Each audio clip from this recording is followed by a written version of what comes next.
You can offer that to Devi after the darshan is over. Do namaskar and eat the banana, the betel leaf, and betel nut. Take it as prasadam immediately. Collect those coins and send them to the LA temple. This betel leaf, betel nut may look too small, but in a few days you will see how much it adds to your sentiment that really she is there. You will not take the Devi darshan for granted. Rituals will break your monotonous, unconscious mentality and lifestyle and remind you and raise you to the powerful cognition. It will break your unconscious behavior. Now, how can we set up our download? You can keep 2 betel leaves, 1 banana, 1 betel nut, and 1 coin, and put that on a plate and offer it to Devi every time you have darshan. You will see with this one small gesture how much your relationship, your connection to Devi Parashakti grows. Now with this, we'll be entering into the next segment. As we all know, Devi Parashakti has been continuously revealing sacred secrets of the universe and about giving us guidance, advice, and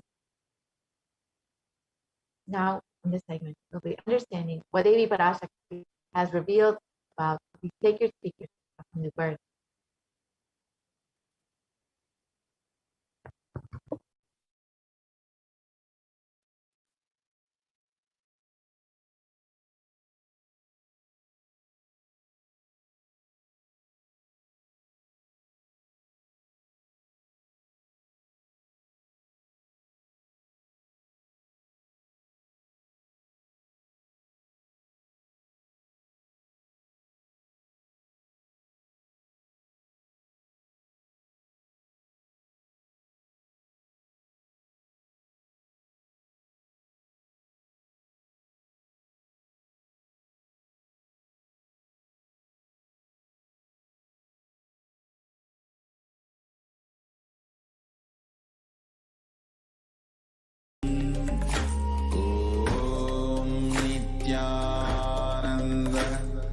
Paramashivoham.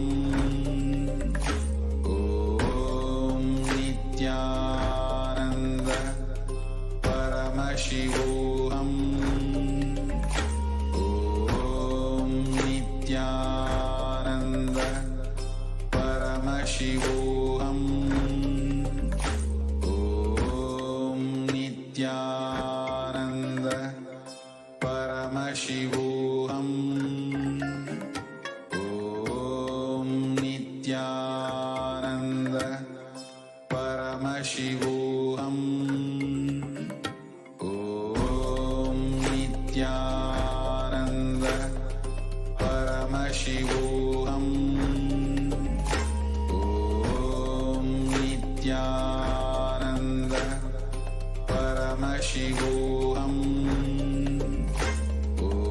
Om Nithyananda Paramashivoham.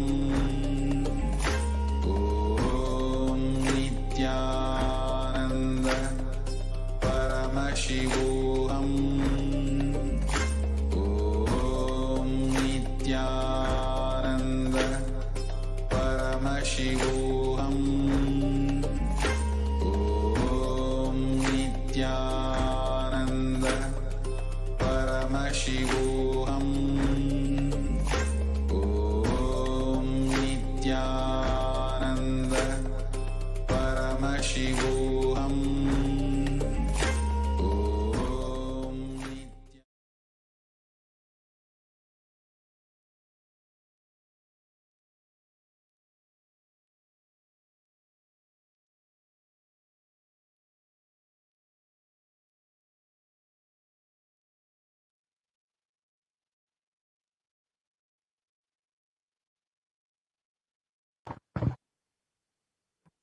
So first, let us watch what Devi Parashakti has revealed as the sacred secrets of new birth.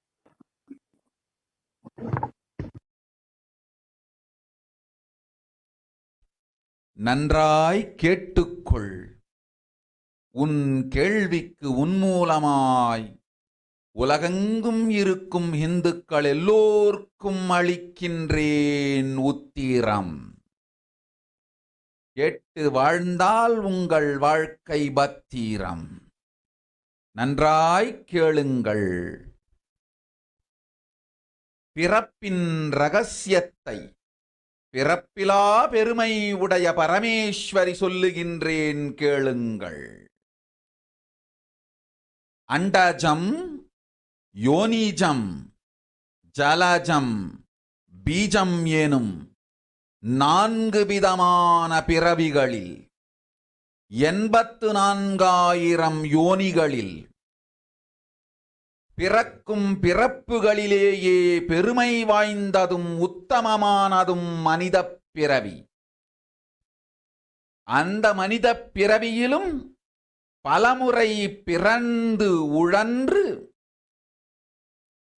அரசியல், பொருளாதாரம், சுகபோகம், தர்மம், அர்த்தம், காமம் எனும் ஆசைகள், துக்கங்கள், அச்சங்கள் அனைத்திலும் அழன்று உழன்று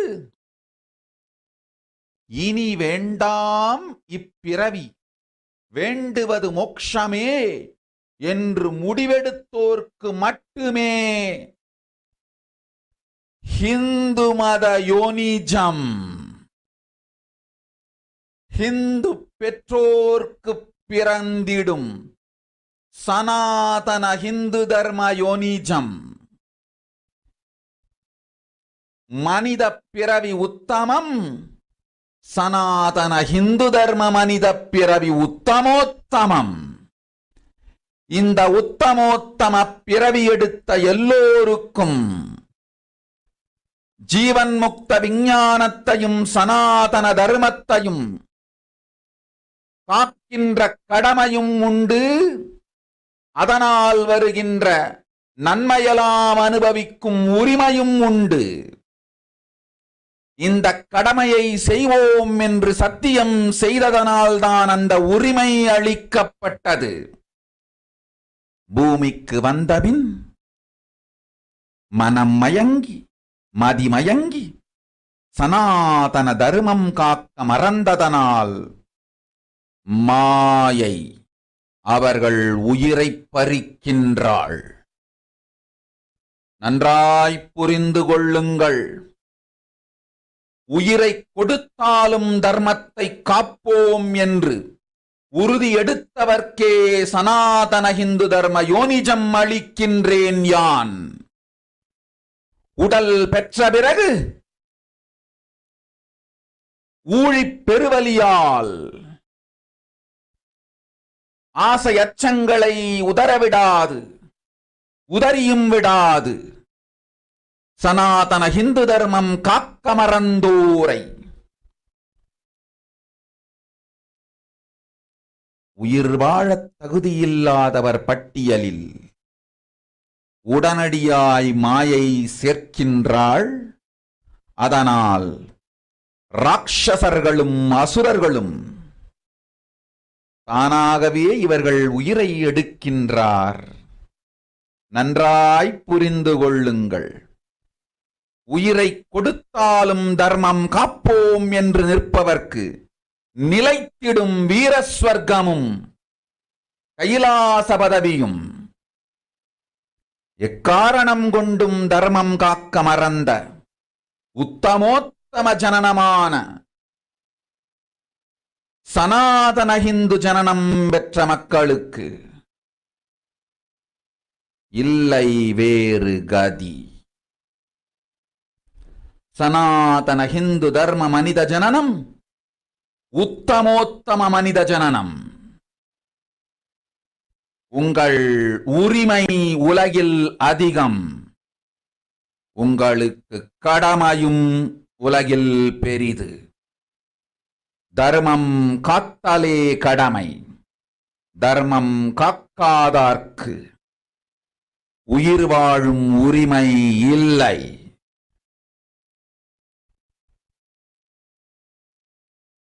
நன்றாய் புரிந்து கொள்ளுங்கள்.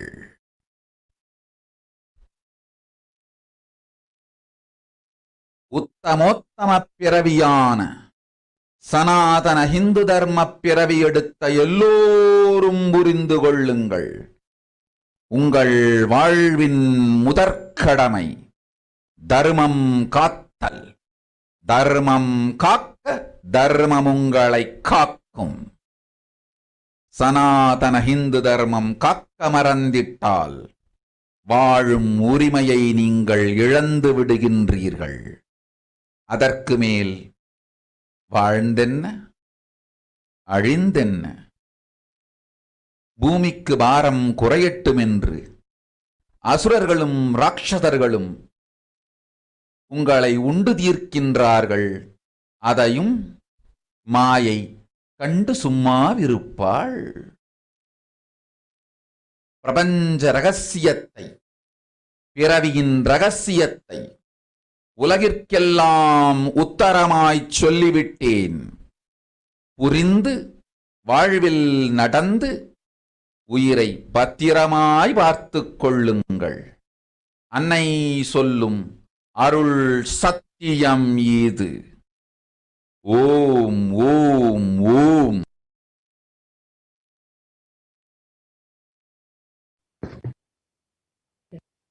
Now let us look at Devi Parashakti's நன்றாய் Devi revealed.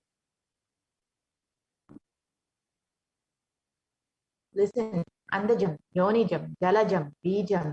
Like this, in 4 types of birth, in 84 lakh yonis, in all of these births, the most greatest birth of them all is the human birth.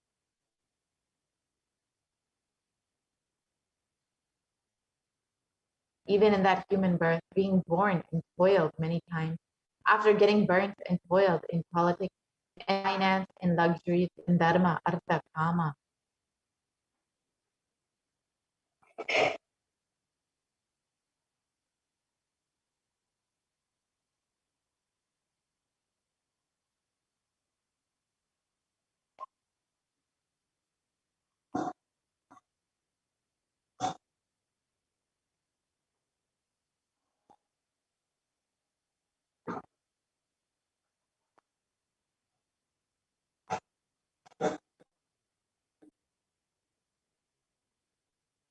And those who decide of not wanting this birth, wanting only moksha, only those will have Hindu dharma yonikam, the Sanatana Hindu dharma yonikam, of being born to Hindu parents.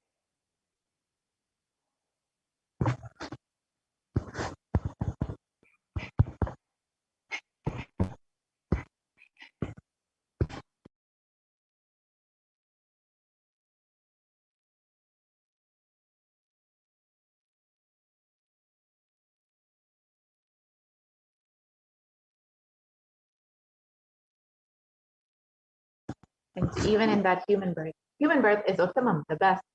Sanatana Hindu Dharma human birth is Uttamottama, the best of the best.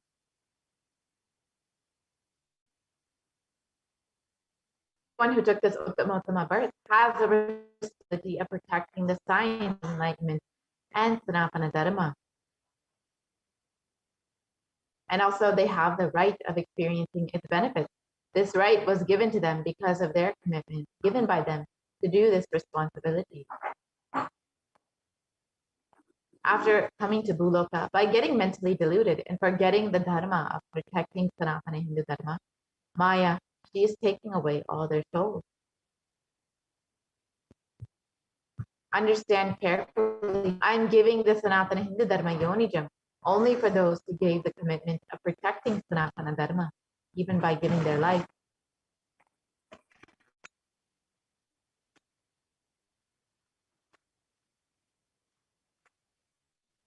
After getting the body because of painful delusion, not dropping fear and greed, for those who forgot to protect that Sanatana Hindu Dharma, Maya, she will immediately add them all to the list of those who are not worthy of living.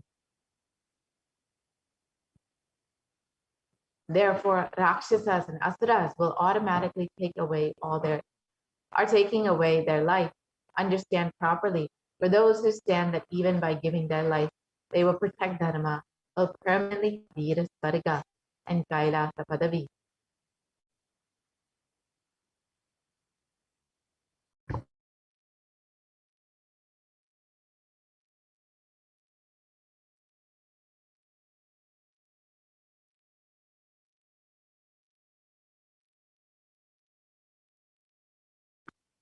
For any reason, people who forgot to protect Dharma have the Uttamottama birth of Sanatana Hindu birth. There is no other way for them.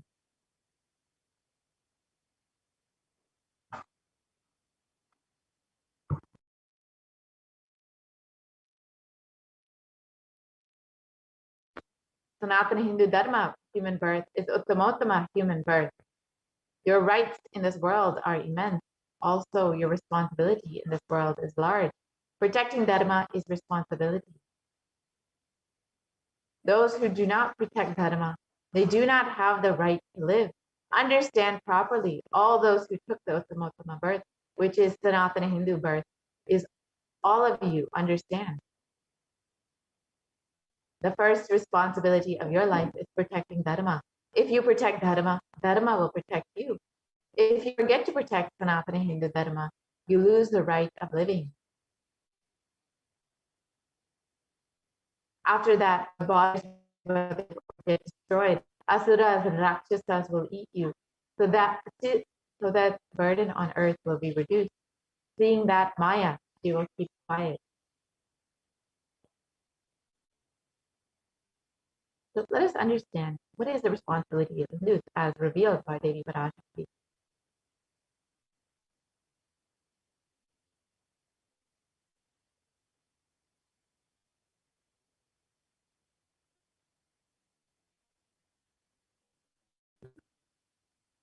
Hinduism represents the world's most ancient yet progressive indigenous spiritual tradition. It is an open framework model of civilization that stands for global peace, vegetarianism, non-violence, yoga, worship of nature, temple-based living, manifesting spiritual powers, and the inherent divinity of every being.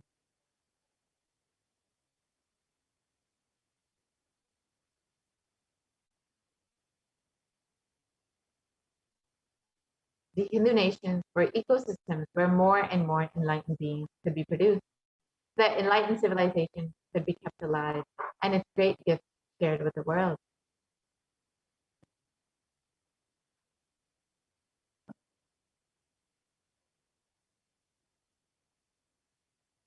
So let us look at some of the references of our Hindu nations from our scripture. The Ramarajya, the Hindu kingdom ruled by Bhagavan Sri Rama, was described in the Valmiki Ramayana. There was no widows to lament, nor there was any danger from wild animals, nor any fear born of diseases. The world was bereft of thieves and robberies. No one felt worthless, nor did old people perform obsequies concerning youngsters. Every creature felt pleased. Everyone was intent on virtue, turning their eyes towards Rama alone. Creatures did not kill one another.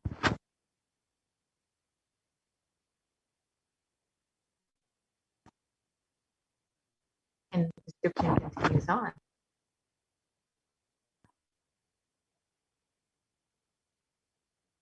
People survived for thousands of years with thousands of their progeny, all free of illness and grief.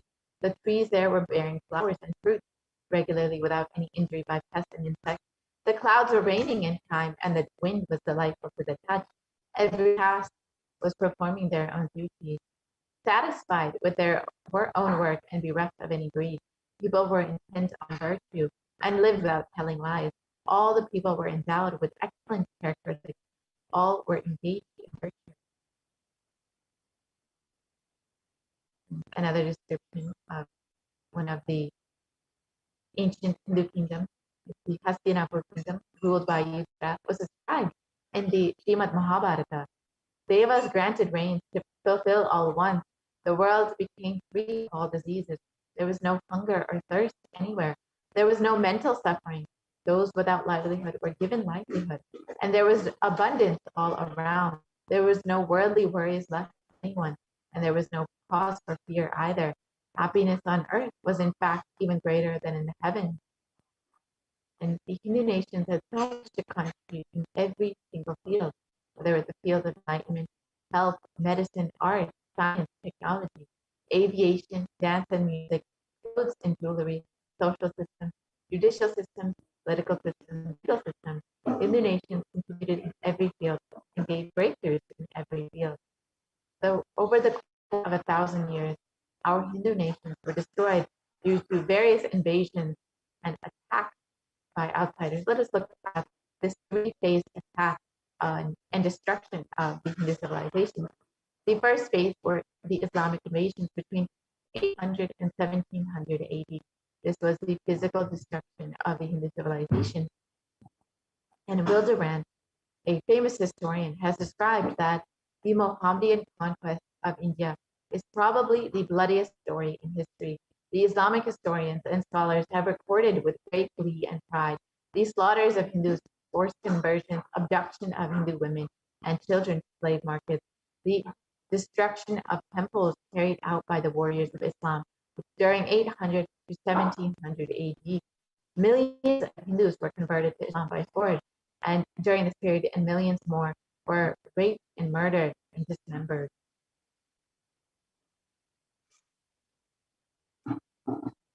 And the Islamic law prescribed for Hindus, described and conveyed by Kashi, one of the invaders, has described that Hindus are like mud. If silver is demanded from them, they must with greatest humility offer gold. If a Mohammedan desires to spit into a Hindu's mouth, the Hindu should open it wide for that purpose. God created slaves for the Mohammedans. The Prophet hath ordained that if Hindus do not accept Islam, they should be imprisoned, tortured, and finally put to death, and their property confiscated. To keep Hindus in abasement is especially a religious duty, because they are the most embittered enemies of the Prophet.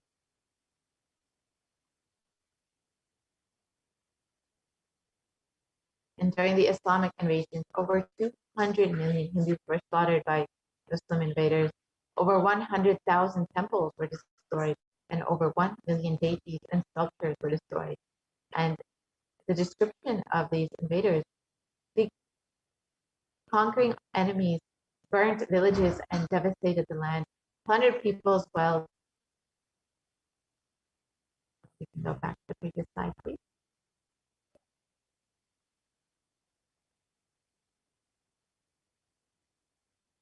We can go back to the previous slide, please.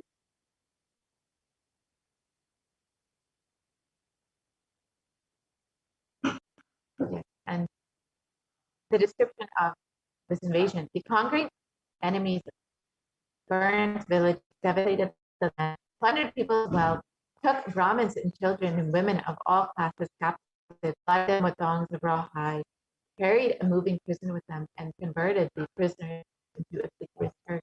You can see how barbaric and brutal the Islamic invasions were. Next came the British occupation, next phase of the destruction of our Hindu civilization. This was between 1700 and 1947 AD till Indian independence. And this was the economic and psychological destruction of the Hindu civilization. Wilderand again has described, I have seen a great people starving to death before my eyes, and I am convinced that this exhaustion and starvation are due not, as their beneficiaries claim, to overpopulation and superstition, but to the most sordid and criminal exploitation of one nation by another in all recorded history.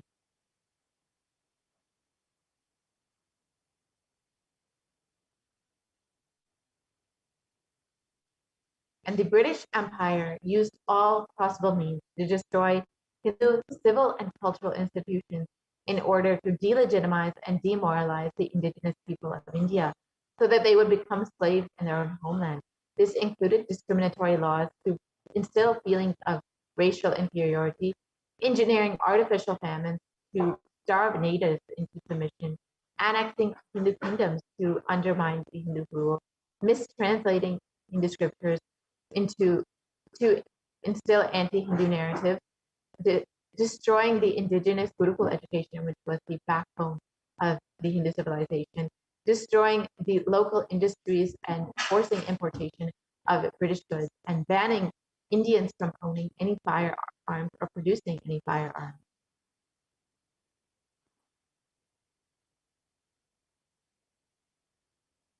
And during the British occupation, over $45 trillion was looted from India over the course of 200 years, and 45 million Hindus were put to death due to artificial famines and imposed poverty by the British policies and reprisal killings for 1957 mutiny. And over 680 native kingdoms were usurped by the British Raj, and Kashi of the Indian Parliament has described. The British came to one of the richest countries of the world, and over 200 years of exploitation, looting, and destruction reduced it to a poster child of third world poverty.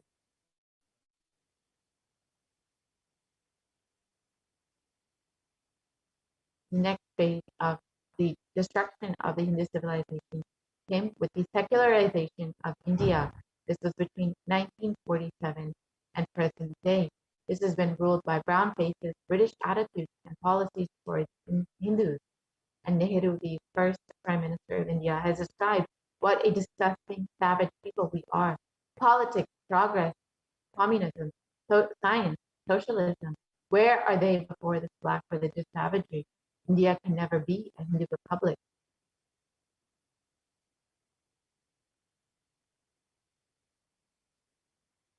And B.R. Ambedkar, India's first law minister and the principal architect of the Indian Constitution, has described, if Hindu Raj does become a fact, it will no doubt be the greatest calamity for this country. No matter what Hindus say, Hinduism is a menace to liberty, equality, and fraternity. It is incompatible with democracy. Hindu Raj must be prevented at any cost. So these are two of the first leaders of the so-called secular India. Clearly, they had a very anti-Hindu agenda.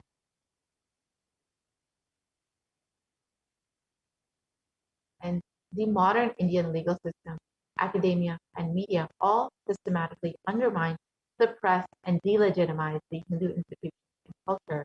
And they've done this through various methods. For example, the Indian Constitution has established government control and taxation over Hindu temples, schools, and other institutions, while other religions remain free from this interference.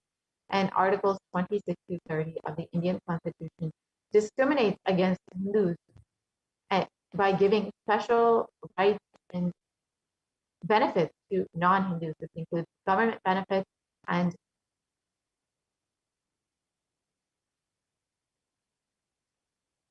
scholarship. And the Hindu kingdoms and governance has been abolished in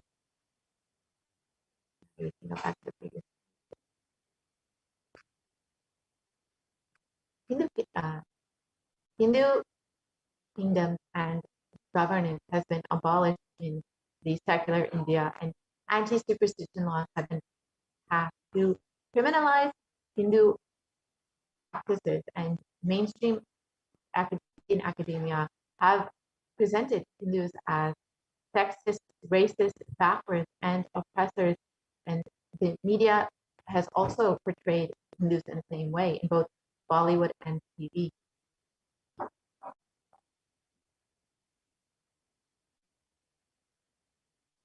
And media narratives have been used to stereotype and demoralize Hindus.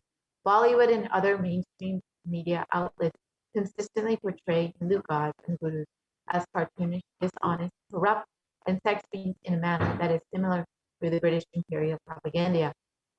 Media narratives have been used to shape human consciousness and further political agenda.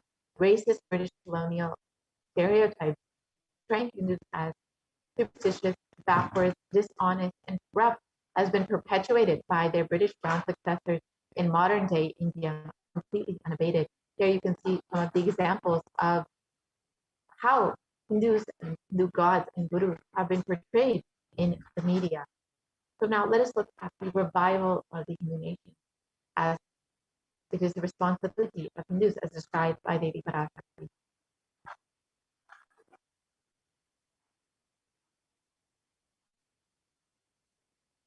The Supreme Pontiff of Hinduism has described the vision for the Hindu civilization.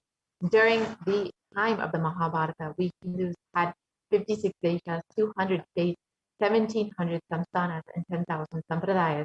In all 56, we Hindus are persecuted. Now we have lost The last to fall was Nepal. I am the collective voice of all the persecuted Hindus. I will revive and rebuild a Hindu nation built on the Vedagamic principles as a refuge for all the practicing and aspiring Hindus, as a safe haven for all the persecuted Hindus.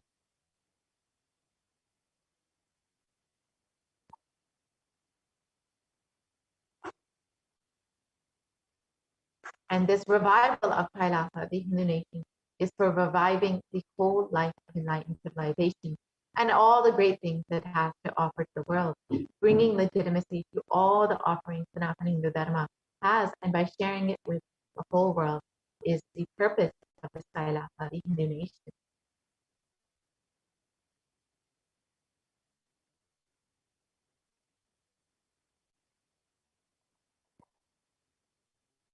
And Kailasa is the revival of the cosmic constitution. Kailasa is the model nation of how enlightened civilization should be living and administered. Politics, judiciary, education, economy, everything will be revived as Paramashiva revealed in the Vedagamic scriptures, the Sanatana Hindu Dharma scriptures.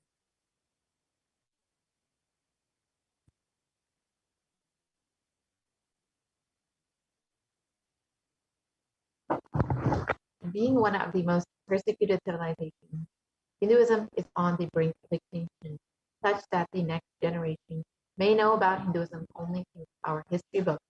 So what can we do to stand up for our Hindu civilization and all that it has offered to the world?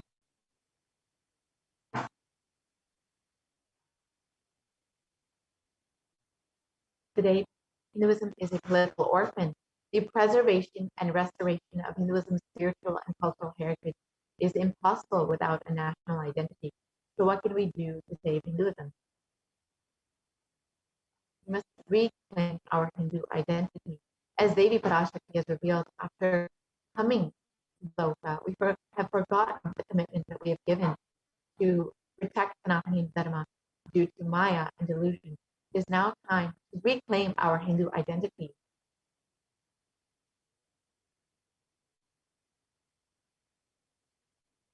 We need to understand that Hinduism is responsible for our successful life. If we are Hindus and we are healthy, wealthy, rich, successful, peaceful, happy, respectable, have a stable family life, have the best mental setup, we need to understand that Hinduism is responsible. Our Hindu identity is responsible. Our Hindu scriptures are responsible. If it is the Hindu scriptures which have given us the best mental setup, all the best things that we have, our Hindu scriptures are responsible.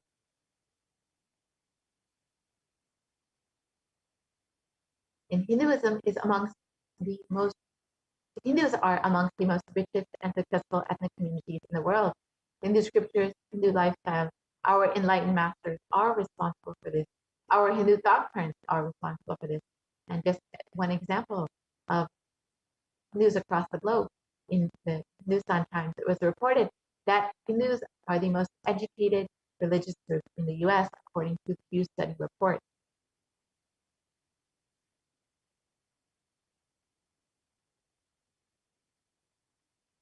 So it is now time to reclaim our Hindu identity. It is not just the anti-Hindu elements being active. It is the responsible Hindus being inactive that is responsible for this whole destruction of Hinduism. So let us now take responsibility for Hinduism and all the Hindus all over the world reclaim our Hindu identity.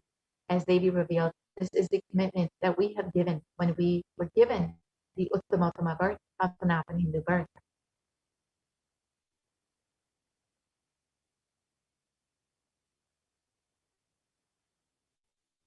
Let us understand a little bit more about the responsibility of Hindus as revealed by Devi Parashakti.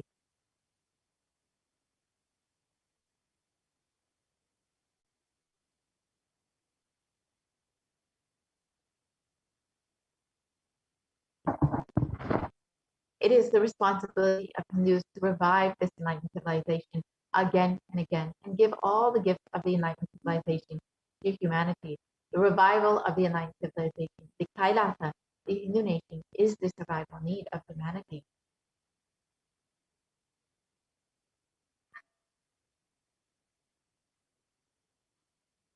So this is an invitation to all of the Hindus across the globe, those who are born Hindus, those who are practicing Hindus, those who are sympathetic towards Hinduism, those who are curious about Hinduism, and those who want to explore and enjoy Hinduism.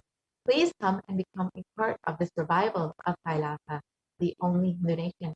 You can sign up to be an e-citizen of Kailasa by visiting kailasa.org and avail all the benefits of Hinduism and share it with the world.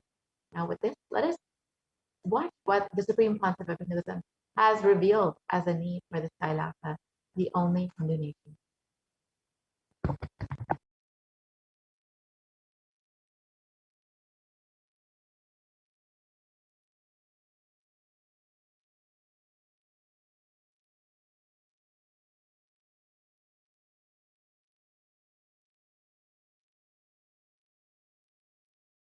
Contribution. Hinduism, Veda Agamas have great things to contribute to the world. Like the great power manifestation science, the ancient culture and arts, the ancient lifestyle truths, the ancient medical practices and medicinal knowledge, the ancient indigenous cultural heritage and jewelry, perfume, dance, music, in every level, Hinduism has so much to contribute. Veda Agamic traditions have so much to contribute. To share all this with the world, to contribute to the world.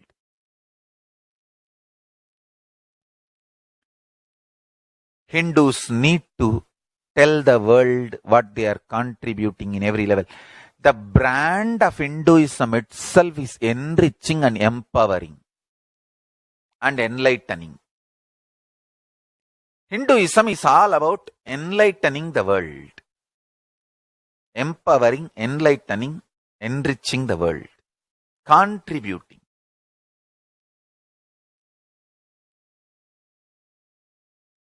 That is our spiritual life. That is our spiritual strength. That is our spiritual core principle. O humanity,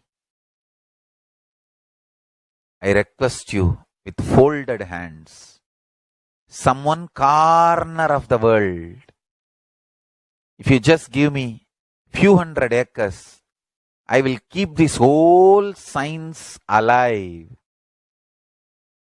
Leave it for the whole humanity freely. Fortunately, Paramashiva has given me the power to decode all this Hindu medicinal system, Hindu judiciary system, Hindu social law and order system, Hindu power manifestation system, Hindu mental sciences system, Hindu yogic sciences, the sciences of Hindu biology, Hindu physics, Hindu psychology, Hindu physiology, Hindu chemistry, all this Paramashiva has given me the power to decode. Whatever the remaining scriptures are available with the humanity, Paramashiva has blessed me, and I have collected, not only I have collected and organized, I can decode. This whole science can be kept alive in any one corner of the world. Just few hundred acres are given for me to live peacefully and exist peacefully. I can store this whole thing alive and contribute it to humanity. Humanity can become better and better and better, I can make the planet Earth so much better place to live. I am here to contribute, and I will continue to contribute.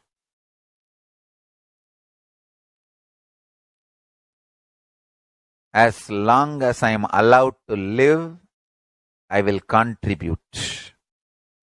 I have collected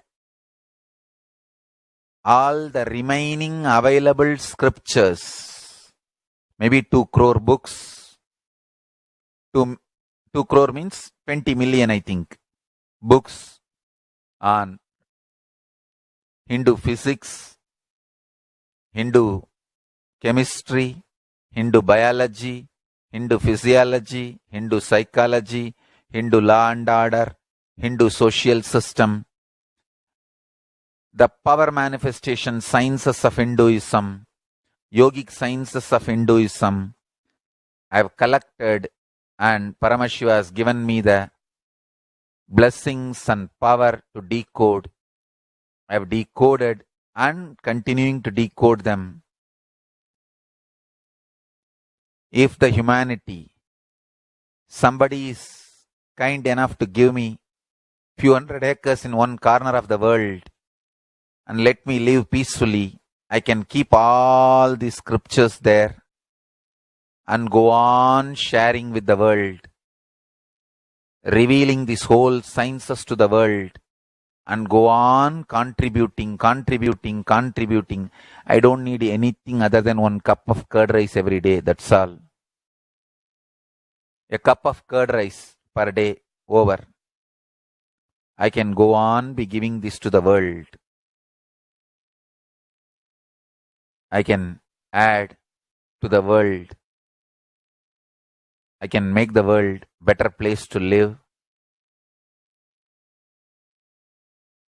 That's all I have to say.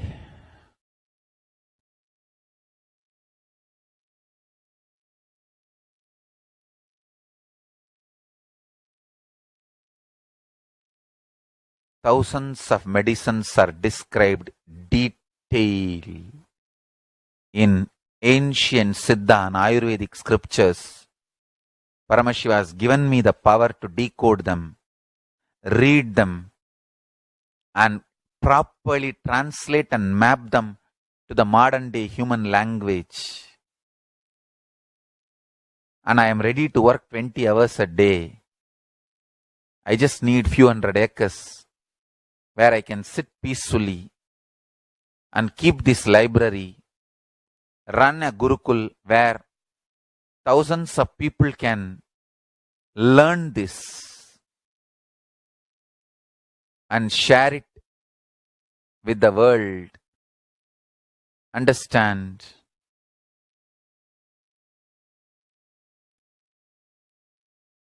I am only interested in contributing.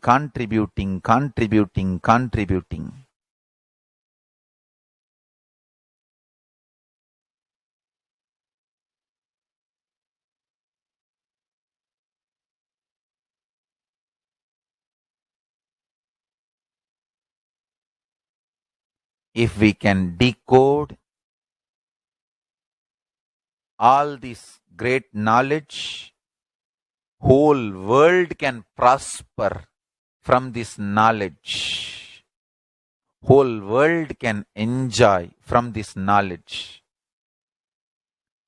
If I prosper, I will only create a university. I will not create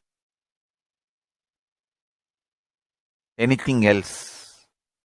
If the Hindus prosper, they will only create education institutions.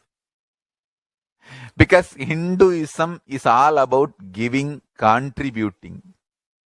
If I prosper, I'll create university, that's all. Kailasa is all about university to decode the ancient sciences and share with the world. Understand? Every day I am sitting and going on decoding, writing notes on my books, and writing details on my books, whether it is making human beings manifest powers, and I have also now started downloading and decoding the science of making animals manifest powers, whether making people manifest powers or healing.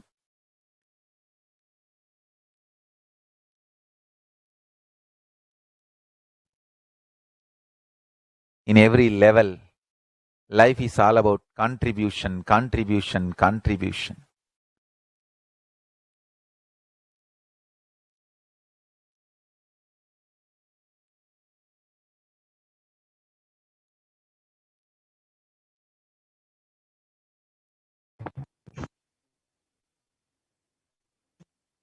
Now that we have understood what is the need for the Kailasa, the only illumination, let us, you would like to become a part of the survival, you can sign up to be an e-citizen at Kailasa by visiting Kailasa.org and becoming an e-Kailashian.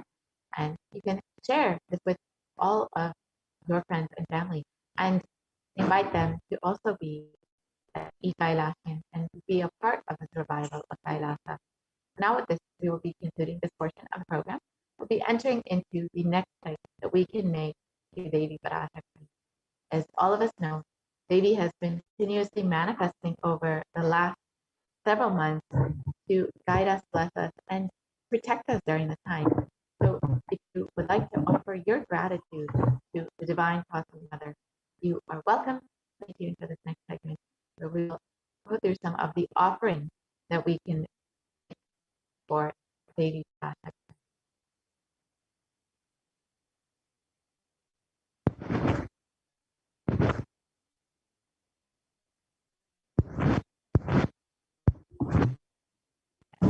And most recently, Devi revealed in one Akashic reading that when you are having the intention to make an offering, when you even have the intention, it is because the divine has given you that blessing. Devi Swamiji has given you that intention to even make an offering.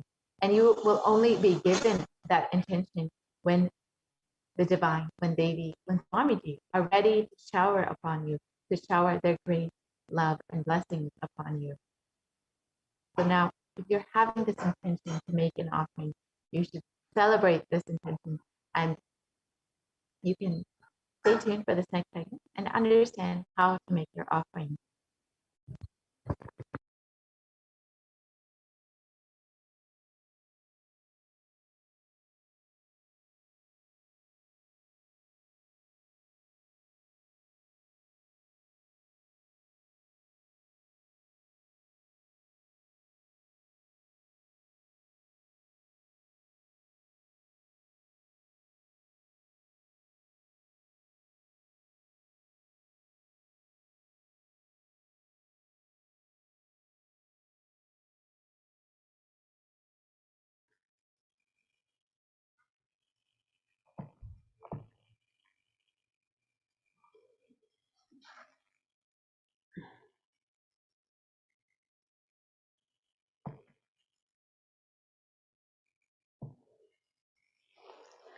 Nithyananda, and welcome back to this segment where we'll be learning more about the various offerings we can offer to Devi Parashakti today as we get ready to receive her darshan and blessings and celebrate her happening, her presence in our lives.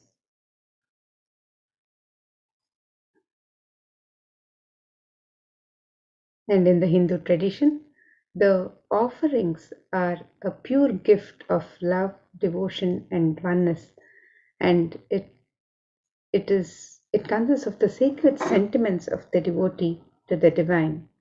And when the divine accepts what one offers, the offering becomes complete.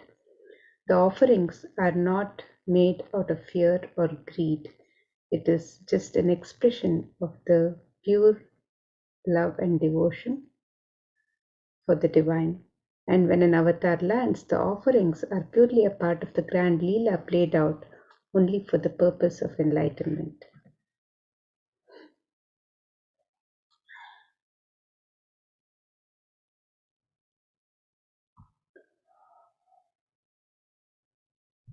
And now, as we prepare to receive Devi Parashakti with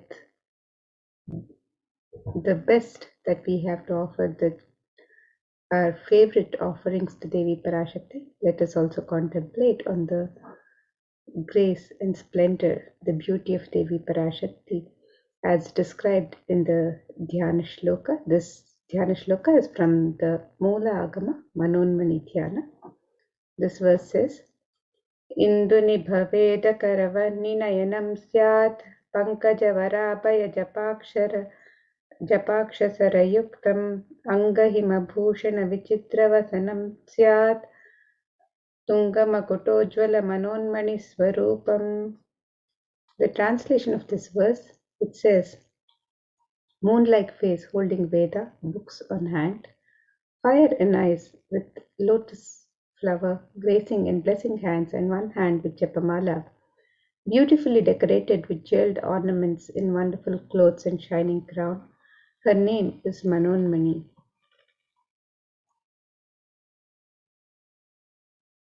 And another verse describes Devi Parashakti. It says, Dhyayet Devim Trinetram Shashinibhavadanaam Vedahastam Dadhanam Savye Padmam Varadamapare Chapayam Chakshamalam Divyair Abharanair Vibhushitatanum Brahmadibhip Pujitam Devi Meva Manonmanim Pratidinam Kamarthadatrim Shubham. The translation of this verse, it says, I meditate on Devi with 3 eyes, glowing like a moon and holding the Veda, lotus and gracing with blessing in gracing hands. She is wearing beautiful ornaments and she is worshipped by Brahma and other many gods and showers auspicious boons for all actions every day.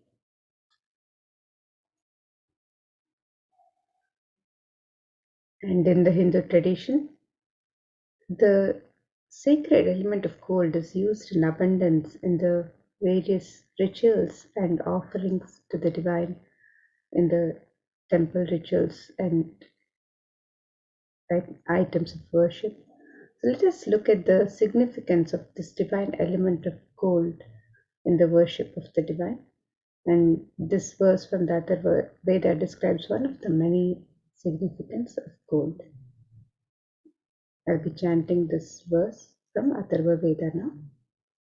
Tredajatam janmanedam hiranyam agnirekam priyatamam babhuva somasyaikyam insitasya parapatata apamekam veda samreta ahutatte hiranyam trividastvai vishe. The translation of this verse, it says, triply born by birth is this gold from the atoms of Agni is one. It becomes dearest to Agni. One fell away from the Soma when it was hurt. One they call the seed of virtuous and powerful Apa, the watery molecules. Let that triple gold be for your long life. Gold is a divine element in the Hindu tradition. It purifies anything it touches.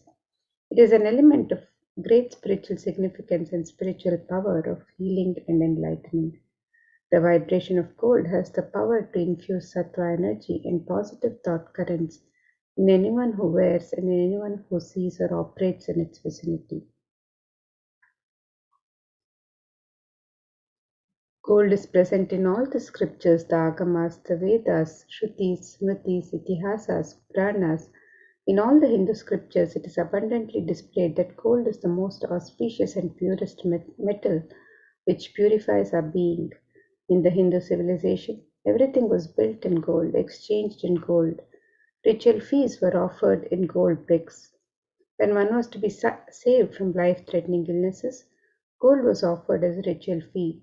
Gold was in abundance and used for weighing equivalent amounts of commodities, including cows. Kingdoms were built with huge doors of gold. The streets would have huge columns and huge archways made of gold. Horses and cows were dressed in gold. Hindu civilization thrived on the banks of rivers of gold. The Indus River was called Hiranmaya, the river of gold in Rig Veda. The river Saraswati was called Hiranyavartini in Atharva Veda. Gold is the supreme element for offering gifts to the ones you love and revere. Temples are constructed and paved in gold. Deities are made in gold and decked and adorned in gold because it preserves the enlightenment energy for thousands of years and it lasts forever.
And now let us look at the various traditional offerings that we can offer to Devi Parashakti today as we get ready to receive her darshan. So the first offering is the offering of the e-hundi, where you can offer any amount of your choice and in multiple currencies.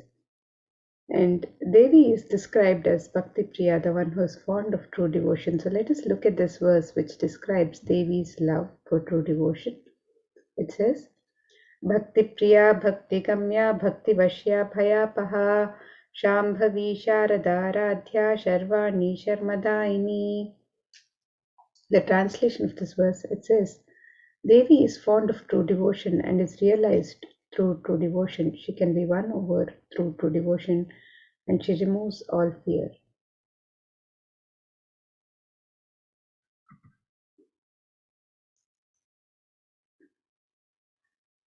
If there's any fear in the minds of devotees, Devi is sure to remove that fear. It is stated that Devi likes to be worshipped in autumn, and here it is meant the autumn of our lives when our thoughts turn more and more inwards. The role of the divine is known and understood clearly. The need for Devi worship then becomes stronger. Shambhavi is the consort of Shambhu or Lord Shiva. Sharadaradhya is the one who is worshipped by Devi Sharada, Devi Saraswati. Sharvani is the wife of Lord Shiva. Linga Purana says Lord Shiva is called Sharva in his earth form, and Sharmadaini is Devi who bestows happiness on her devotees. And you can offer your gratitude and devotion to Devi Parashakti by offering your karnika, your token of gratitude, in the e-hundi in any amount and multiple currencies. And the e-hundi is similar to the hundi offerings in the temples where the devotee can offer any token of gratitude of their choice. So today, as you get ready to receive Devi Parashakti, you can make your e-hundi offerings on the website www.kailasamailer.com/sevas. And the next offering to Devi Parashakti is the offering of the Sankalpa chanting.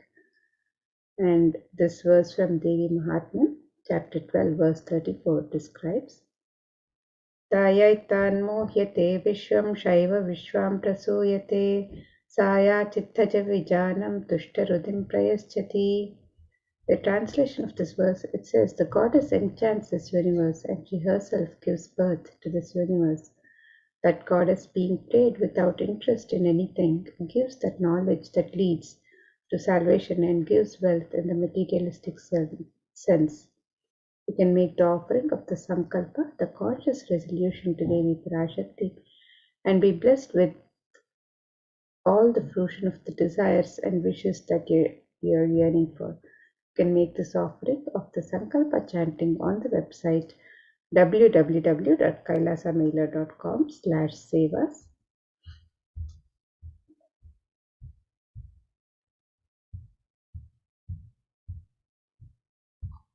And the next offering to Devi Parashakti is the offering of the Sahasranama Swarnaka. So this is the offering of the pure gold coin inscribed with one of the 1008 sacred names of Devi Parashakti. And Devi is described as Nama Parayana Prita, she who likes the repetition of her various names.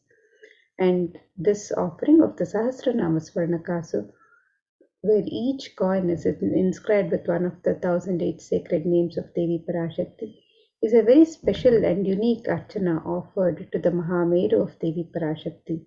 And when you make this offering with each coin inscribed with the 1008 sacred names, which describe the Ananta Kalyana Gunas, the very divine qualities of Devi Parashakti, you are blessed to imbibe those very same divine qualities of Devi Parashakti herself.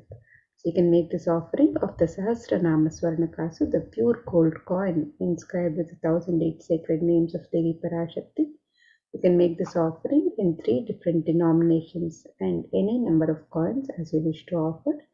And you can make the offerings on the website www.kailasamailer.com/sevas. And the next offering that we have is the Mukta Anguti, finger ring with pearls. And Devi is very well known to be adorned and very fond of pearls. And of course, the pearl represents the compassion of Devi. In this verse, it describes, I bow to the goddess Meenakshi, whose crown has garlands of pearls, and the face shining like a full moon, who wears anklets that are studded with gemstones and has small bells, who is shining like the splendor of the lotus, who grants all the wishes, the daughter of the mountain, who is worshipped by goddesses Vani and Rama. I remain ever bowing to the goddess Meenakshi, the ocean of compassion.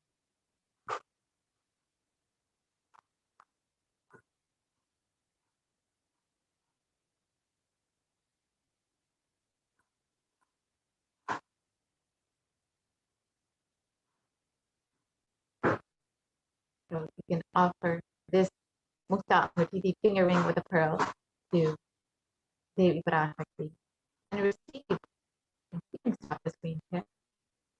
So you can offer this finger ring with a pearl to Devi Parashakti and receive the blessings of Devi Parashakti, overflowing compassion and pure love in all of your business endeavors. You can stop the screen here for now.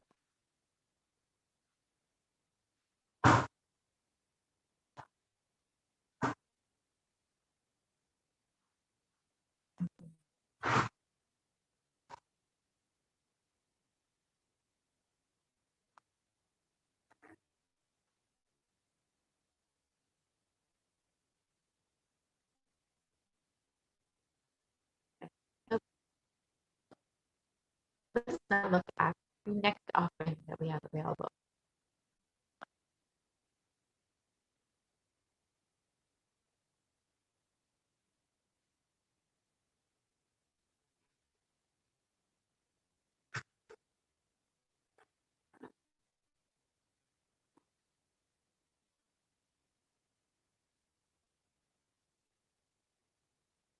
Yes, the next offering is the Sahasranama Swarnakasu, which we call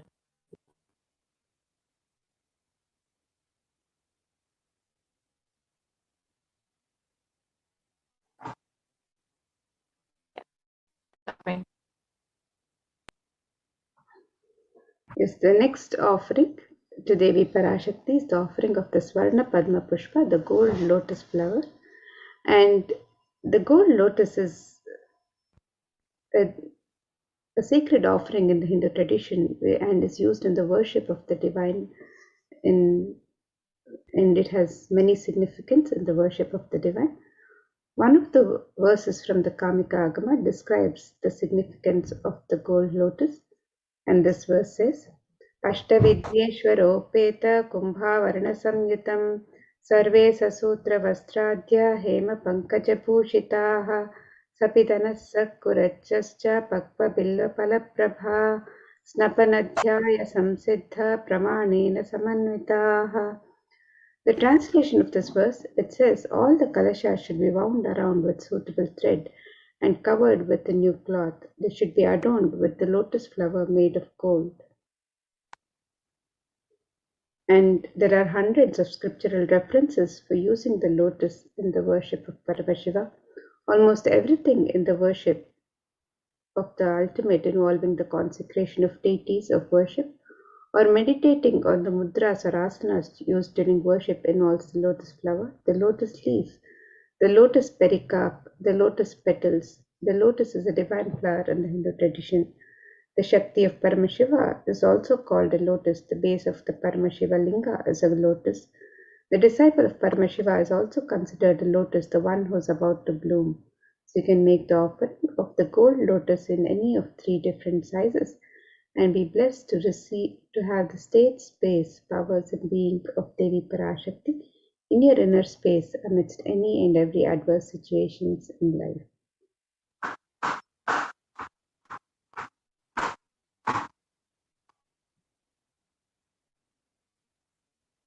The next offering that we have is the Swarnameti, the gold toe ring.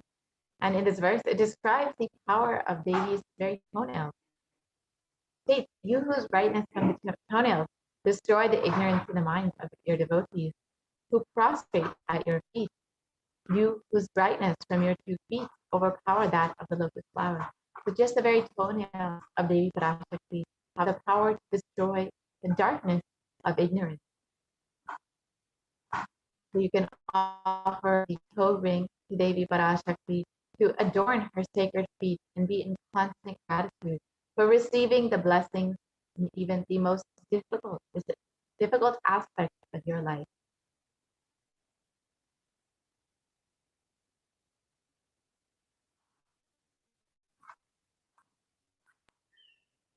And the next offering to Devi Parashakti is the offering of the Swarna Mangtika, the gold hairline jewelry.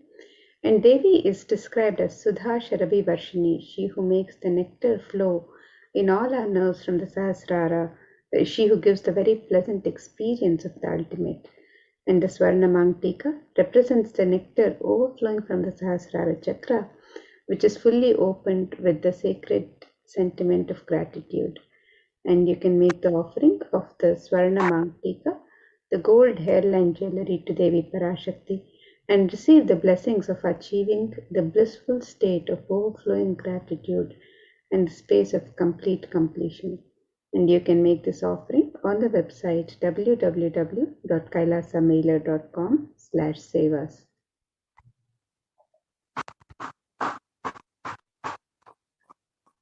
The next offering that we have is the Pratiksha Pada Puja, the offering of worship to the divine lotus feet of Swamiji, who is manifesting Devi Parashakti herself.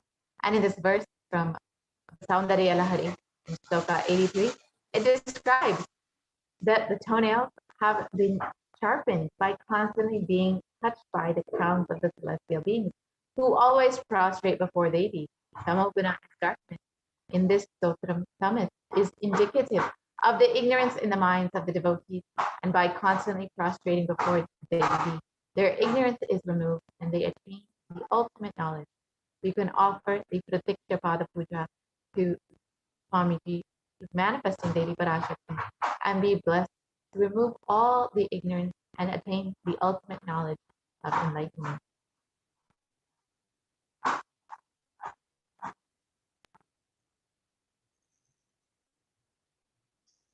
And the next offering to Devi Parashakti is the offering of the Vastra Seva, which is the offering of the sacred cloth to Devi Parashakti. And you can make this offering on the website www.kailasamailer.com/savas and be blessed with all the auspiciousness and blessings of Devi Parashakti and the Supreme Pontiff of Hinduism, Jagadguru Mahasannidhanam, His Divine Holiness Bhagwan Sri Nithyananda Paramashivam, who is the Nija Avatara of Devi Parashakti herself, can make this offering on the website www.kailasamailer.com/sevas.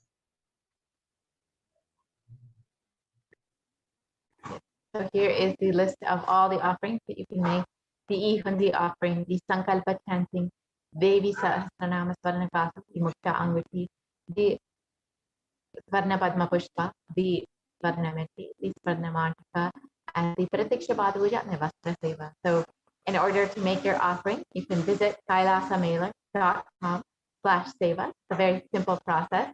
So if you are wanting to make your offering, but you still want some information, or you need some more details, or need some help manifesting this offering, you can fill out the intention form, which we will be projecting to you shortly. And if you are ready to make your offering, we will be going through how to make your offering very shortly. So you can visit kailasamailer.com/sevas in order to make your offering. Fill out your intention and you can make your offering.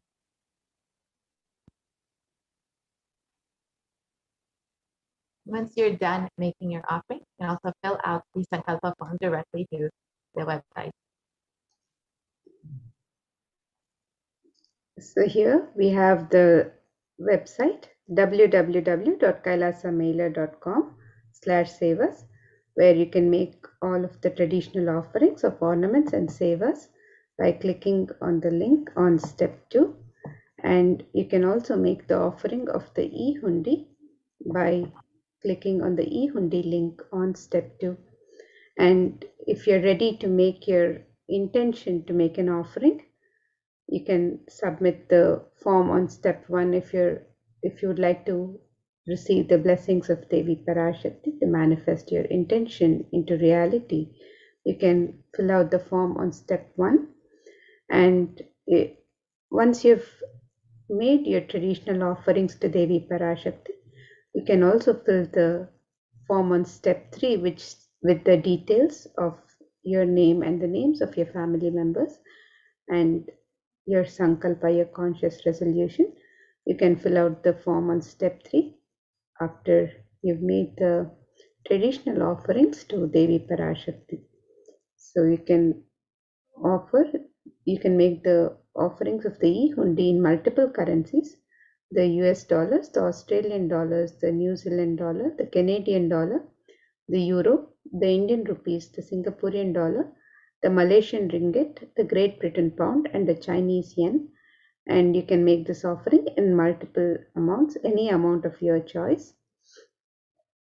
And you can also make the traditional offerings of the ornaments and sevas to Devi Parashakti on this website, where you can offer the Sankalpa chanting, the conscious resolution, the Devi Sahasranama Swarnakasu, which is the pure gold coin, each coin inscribed with one of the 1008 sacred names of Devi Parashakti. This offering can be made in 3 different denominations and any number of coins.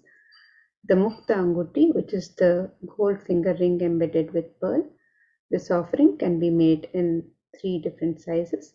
The Swarna Padma Pushpa, the gold lotus flower, can be offered in 3 different sizes. The Swarna Metti, which is the gold toe ring to adorn the sacred lotus feet of Devi Parashakti. You can make this offering on the website. The Swarna Mangtika, the gold hairline representing the overflowing nectar of gratitude from the Sahasrara Chakra. You can make this offering on the website. And you can also make the offering of the Pratyaksha Pada Puja, the Vastra Seva, and any of the traditional offerings to Devi Parashakti. You can make the offerings on the website www.kailasamailer.com/sevas. And with this, now we'll be moving to the next segment of this program, where we'll be learning more about the various facilities being made available for the care and well-being of humanity through the various de facto spiritual embassies of Kailasa, as guided by the Supreme Pontiff of Hinduism himself, and the various contributions of Kailasa, of the Supreme Pontiff of Hinduism, for humanity and to raise humanity, to guide humanity to the next superconscious breakthrough and to guide them through this times of pandemic. So let us look at the various facilities being made available, the many contributions of Kailasas for humanity. Let's now get ready for the next segment and prepare to receive the darshan and blessings of Devi Parashakti.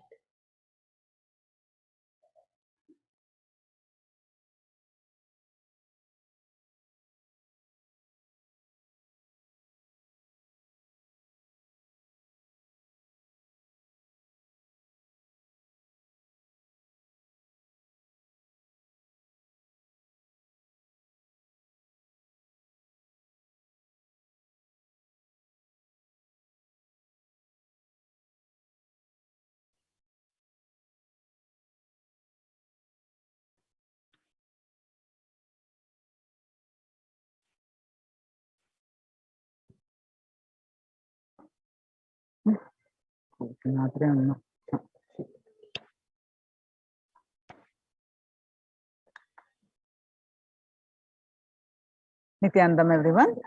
Welcome back to this segment of Kailasa's COVID Care Protection Centers. At the time, Kailasa's de facto spiritual embassies, with the blessings of the Supreme Pontiff of Hinduism, Jagadguru Mahasannidhanam, His Divine Holiness Bhagwan Nithyananda Paramashivan's blessings. Let's start with the Sadguru Vandanam.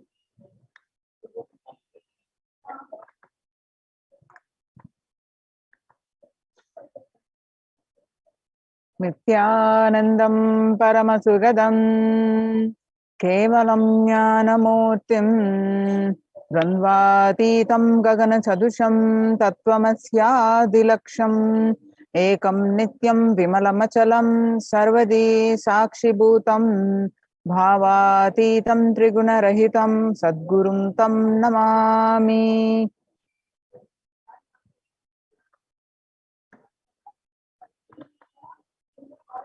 So what we learn from this segment today is concerning statistics on the mental health and the global peace across the world due to the COVID-19 pandemic.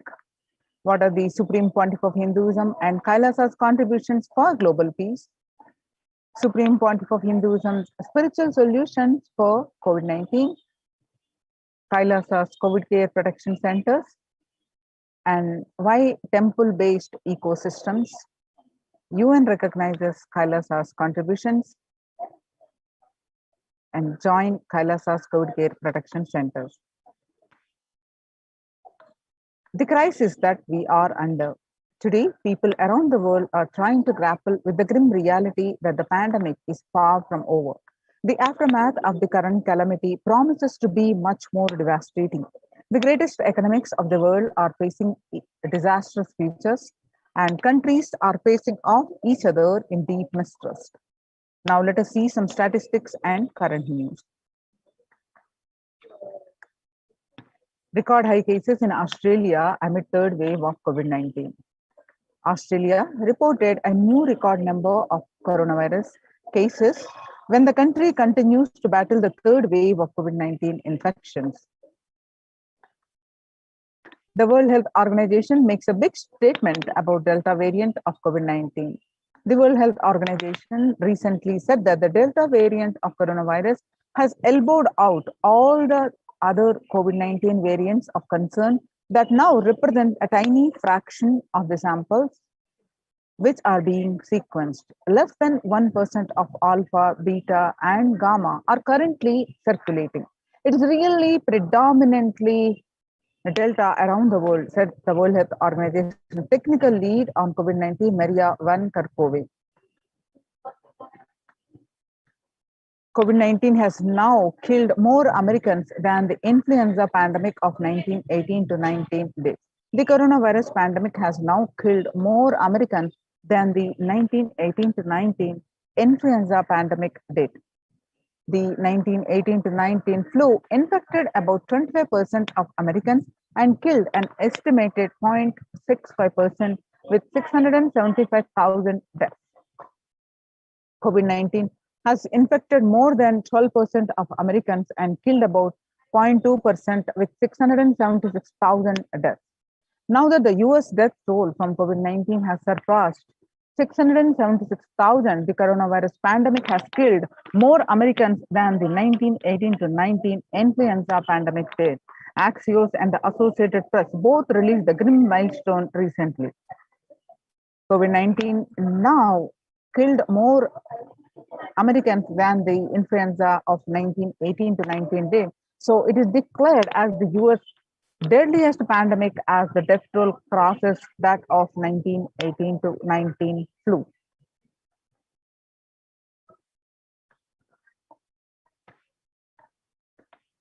People infected with alpha variant exhales 100 times more virus into the air than original COVID strain. The University of Maryland researchers suggested that the need for better ventilation and tight-fitting masks in addition to widespread vaccination to help stop the virus.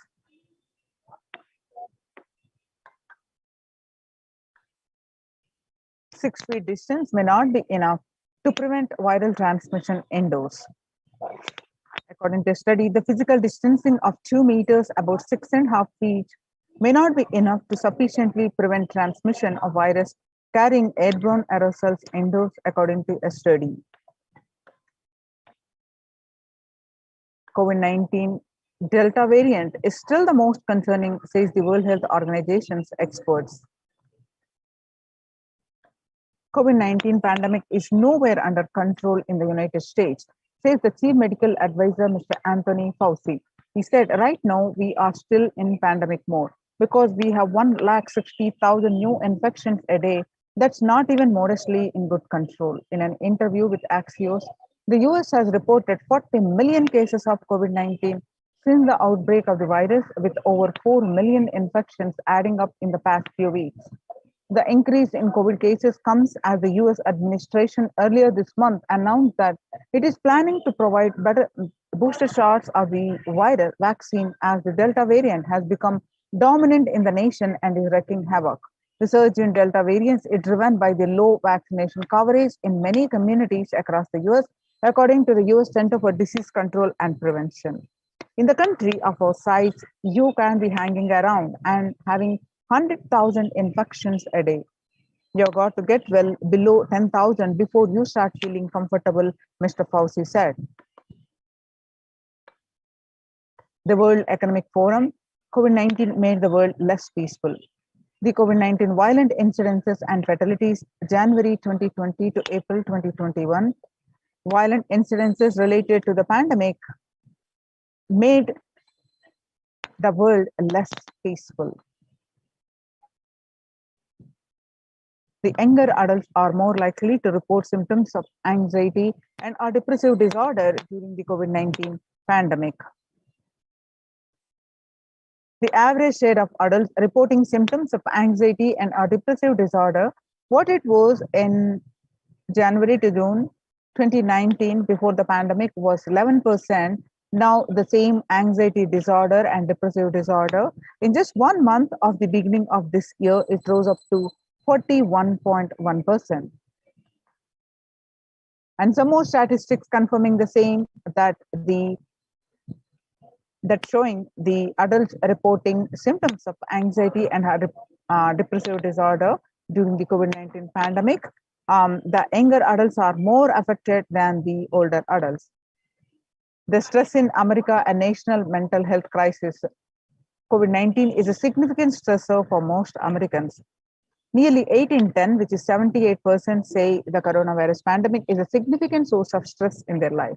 Nearly 7 in 10, which is 67%, say they have experienced increased stress over the course of the pandemic.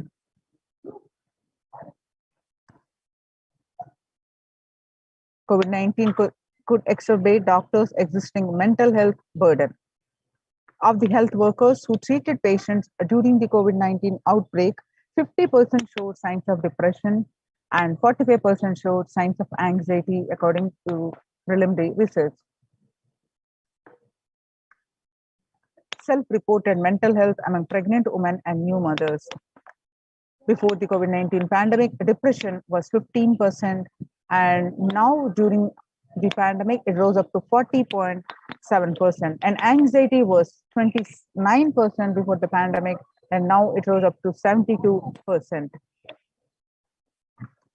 during the pandemic. Now, living under stay-at-home orders, 8 in 10 students are struggling with focus on school or work and avoiding distractions. And 55% of all students do not know where to go for help for their mental health. Understanding the pandemic's impact on working women. Nearly 82% of the women surveyed said their lives have been negatively disrupted by the pandemic. And nearly 70% of the women who have experienced these disruptions are concerned their career growth may be limited as a result. The global economic outlook during the pandemic is expected to plunge most countries into recession in 2020, with per capita income contracting the largest fraction of countries globally since 1817. International Labour Organization, COVID-19 is a threat to peace building in conflict-affected nations. COVID-19 crisis has worsened already fragile situations. The ILO is more aware than ever of its responsibility to promote peace and resilience in the time of this global pandemic. In India, the Mumbai mayor says the third wave is already here. And the city mayor has said that the third wave of COVID is already upon Mumbai, pointing to a sudden spike in cases that the third wave of COVID-19 is not coming, it's already here. Said Kishori Padnekar, adding to an announcement regarding the matter, they have already been made in Nagpur. And breakthrough infections found in 25% of the health staff. A little over 25% of health workers were infected with coronavirus despite getting fully vaccinated. A recent study has revealed, giving an insight on the breakthrough infection due to the Delta variant. The study, jointly conducted by the Institute of Genomics and Integrative Biology, the maximum hospitals in Delhi NCR found that the vaccination breakthroughs were far more common during the Delta outbreak in Delhi than previously reported.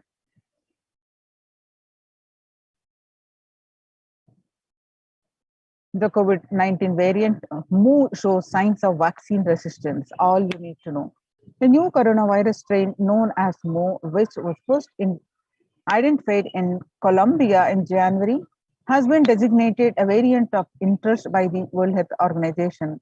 After being detected by the Colombia, Mu, known as scientifically as B.621, has since been reported in other South American countries in Europe. Now that we have seen the statistics across the world, the effect of the COVID-19 pandemic, not only affecting the physical health, affecting the fatalities increasing, affecting the mental health of the everyone, especially the younger adults, and increasing the violent incidences, making the world less peaceful. So how to cope up with the current COVID-19 pandemic? It is important to address the COVID-19 pandemic, which is seeing another wave, destroying many more lives. The Supreme Pontiff of Hinduism says the pandemic fatigue is setting in as a result of continuous lockdown and resulting in delusional ignorance. Holding on to the delusion and supporting this phase of delusional decision leads to delusional arrogance.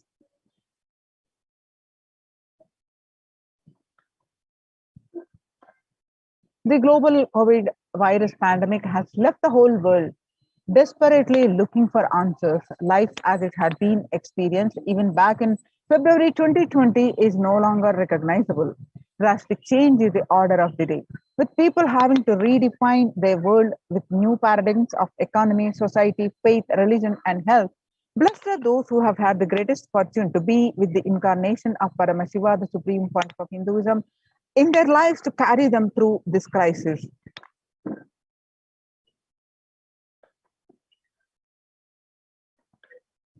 Sustainable developmental goals. Making peace with the nature is possible if you start now. Making peace with the nature is possible only if you start now. Even amid pandemic, the 2021 can go down as the year we made peace with the nature and set the planet to healing. Our environmental, social, economic challenges are interlinked. They must be tackled together. For example, we cannot achieve sustainable developmental goals, including ending poverty by 2030, if climate change and ecosystem collapse are undermining food and water supplies in the world's poorest countries. We have no choice but to transform our economics and societies by valuing our nature and putting its health at the heart of all our decisions. Now let's watch a small clip of making peace with the nature.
World Health Organization Health and Peace Initiative. Health and peace are interrelated. In the words of the Director General of World Health Organization, Dr. Tedros, there cannot be health without peace, and there cannot be peace without health. If individual groups and enjoy equitable access to health services, fulfilling their rights to physical and mental health, and health actors design natural health interventions that promote trust and dialogue, and communities are empowered to cope with violent conflicts, then health coverage is more universal. Grievances can be heard with address to generate trust, and around health emergency concerns, affected communities are more likely to make meaningful contributions to peace and reconciliation and to resist incitements to violence.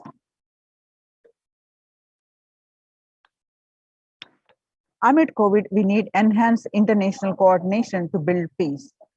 Tackling the pandemic and building resilience in fragile states requires concerted international action at local, national, and global levels.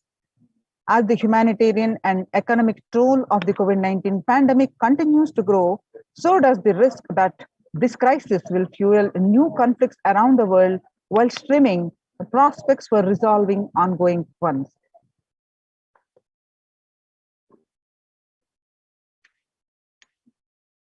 Stronger health systems and universal health coverage must be a priority. Remarks to the General Assembly special session in response to the COVID-19 pandemic. For the first time since 1945, the entire world is confronted by the common threat, regardless of nationality, ethnicity, or faith. A new social contract between people, governments, private sector, civil society, and more can tackle the roots of inequality with fair taxation on income and wealth, universal benefits, and opportunities for all. Now let us see the contributions of the Supreme Pontiff of Hinduism for the global peace. The Vedic civilization beautifully describes Yastu sarvani bhutani atmani ivanu pushyati sarva bhutesha chatmanam tadona vivagupshate. Isha Upanishad verse 6. Global peace is the byproduct of individual bliss. Whenever an individual goes through a spiritual bliss, he manifests a beautiful, peaceful life for him and everyone around him. If he is powerful enough, he moves the whole city and manifests peace. He is more powerful. He moves the whole village or whole country. If he is powerful enough like incarnation, he moves the whole world and manifests peace for them. The individual bliss is the source of the global peace in the level of Om, the microscopic and macroscopic level Om, the macroscopic level universe. Whatever level it is, it may be, global peace is the byproduct of the individual peace. How do we get that individual peace? By the Supreme Pontiff of Hinduism beautifully explains, by practicing completion, by practicing unclutching. He explains elaborately of these various techniques for completion and unclutching and various other spiritual cognition techniques. Supreme Pontiff of Hinduism explains.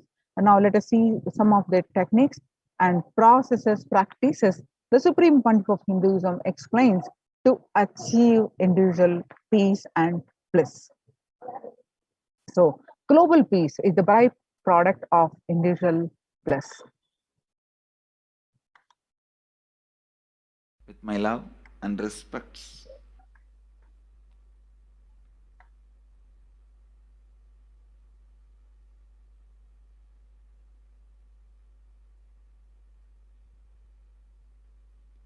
today I wanted to expand on the science of completion.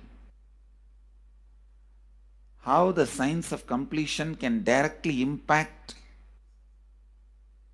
the consciousness you are carrying and the consciousness embodied in many bodies. Please understand, the more deeper you go inside you,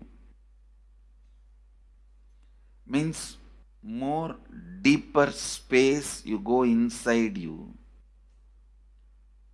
more expanded you become, more one with everything, more oneness you experience.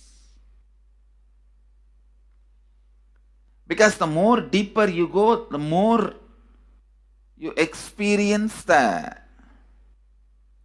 unified field of consciousness. Various words are used.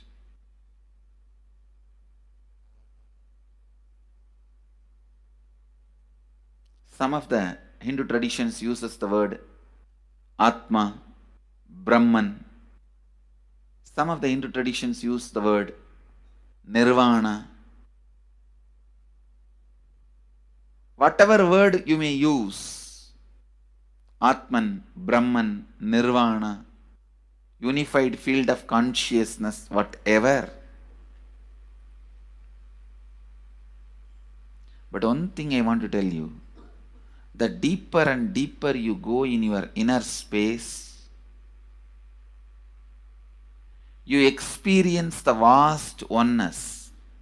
The more superficial you are, the more incompletions you carry with others, even with yourself. The more superficial you become, even your own right hand and left hand fights with each other. Different parts of you fights with you. Different thoughts of you fights with you. Even you fight with you, the more superficial you go, the more deeper you start traveling. First, you get integrated. The you fighting with you stops. Then, the people around you get integrated. They fighting with you stops. Completion with yourself, then completion with others, then comes completion with other things, not just living beings, even with inanimate beings. The completion starts happening. Even with the nature, completion starts happening. Please understand, the more deeper you travel, the more deeper you go, the more deeper you settle down, the more deeper you start living. Your cognition expands. Your cognition includes. Your cognition becomes more and more inclusive. More joy, more bliss, more knowledge, more enlightenment. Please understand.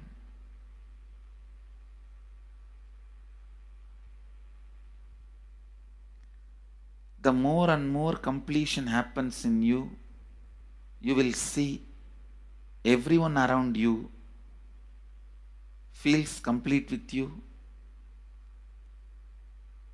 That is why I am saying, whether they have body or they are disembodied,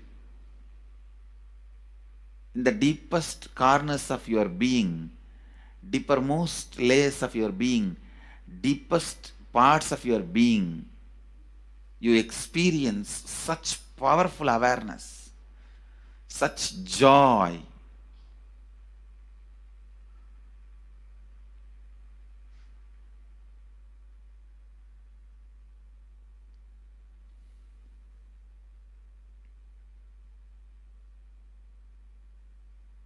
Going into the deepermost corners of your being not only is a joy, it's a power. Because suddenly you will see everybody around you, everything around you listens to you. It really becomes the tendency to exploit is not there. Listen, that's a very important thing.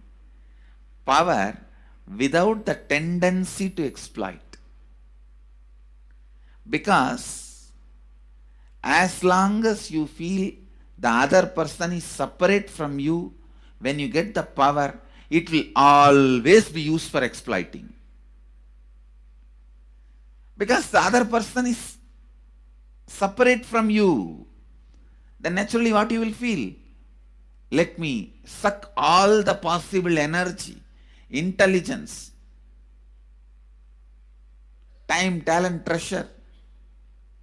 But when you feel the other person is your own extension, you will see, you will be showering so much, enriching so much. The power you have will not be exploiting, it will be enriching. I tell you, even if death comes at this moment, I can tell you very clearly, I can face the death directly and tell the death, I have enriched every human being more than what I received from anybody. I have given to every human being whom I met in my life more than what I received from them. My accounts is clear. I am ready. Come on, let's go. My accounts is clear. I don't have debt. No credit card money to be paid, loans to be paid, no debit card, no credit card.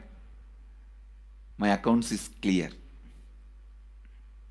Understand, when you feel everyone is your extension, the power given to you, the power you gain, see, any living is power.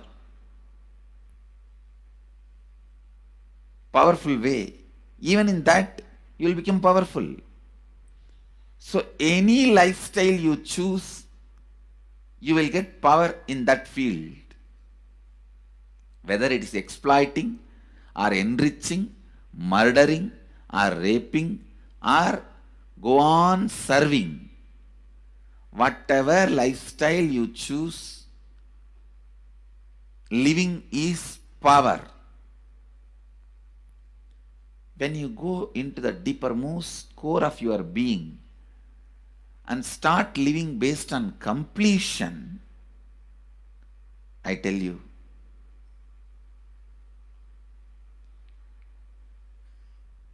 The first power you will experience is everything around you listens to you. That power will simply make you enrich everyone. The best power you can have through living is power of enriching. Whatever you do, as I said, whether you live the life of enriching or exploiting, you will become powerful. I tell you, the power of exploiting brings more and more conflict within and without. And those conflicts naturally bring suffering. And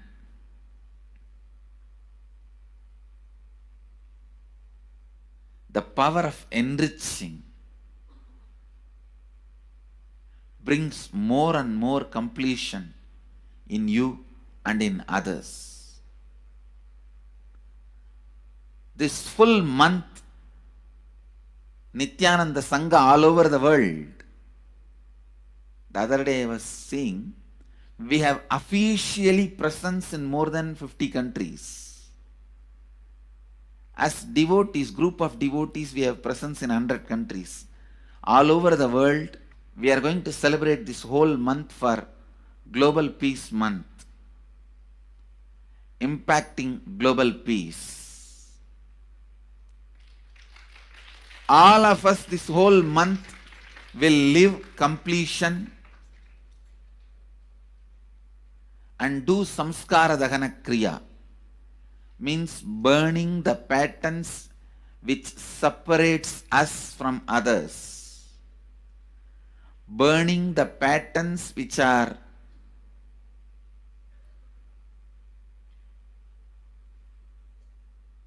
constantly keeping us in a superficial level. All over the world, we will be doing samskara dahana kriya, burning our patterns and leading us to more and more completion. And we also have special 3 Nitya Dhyana Yoga program teaching people science of completion and facilitating samskara dahana kriya. This month, 20th, 21st and 22nd,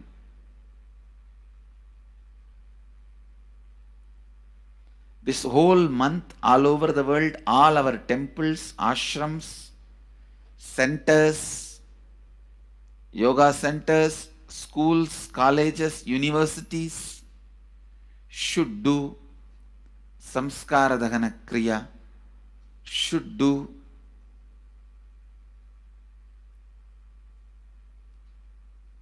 the practice of burning all the incompletions and patterns which leads to conflicts, bringing more and more peace inside us and outside us, spreading peace.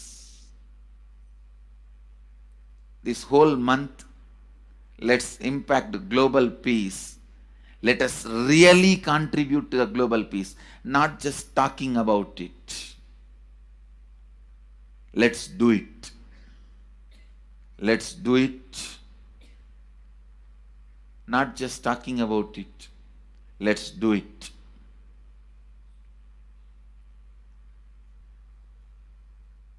Even if you teach the samskara dahana kriya to 50 people in each area,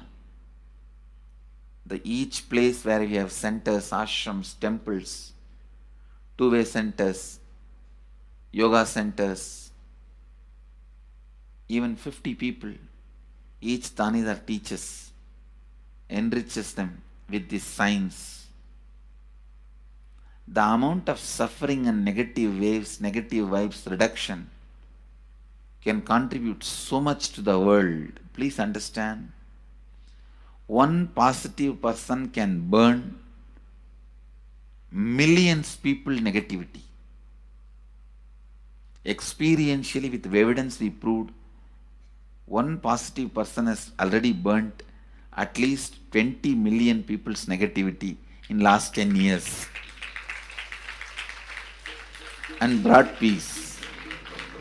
So each one of you, if you stand up as one positive being,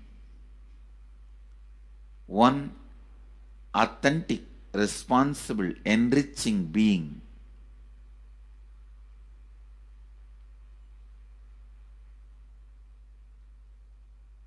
I tell you,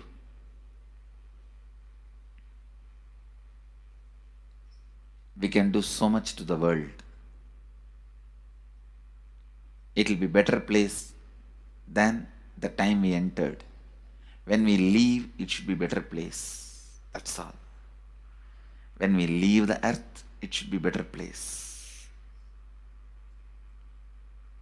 So understand, inner peace is your birthright. Go to the depths of your being. Bring more and more completion into you.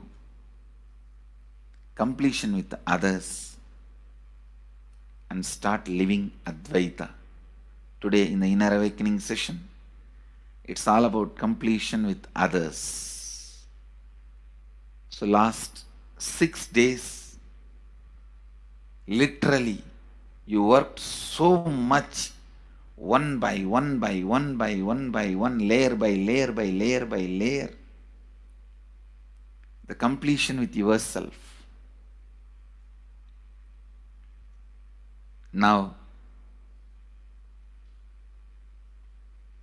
Now comes completion with others. Today, we are starting the science of completion with others.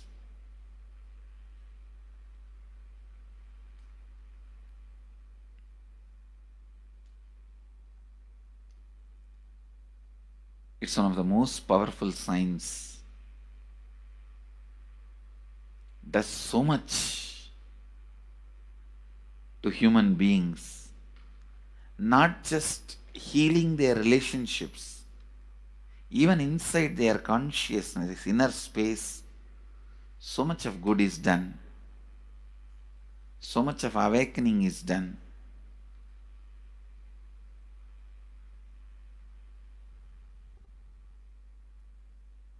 See, when you have completed with others, the kind of strength you feel is the power of Advaita, strength of Advaita.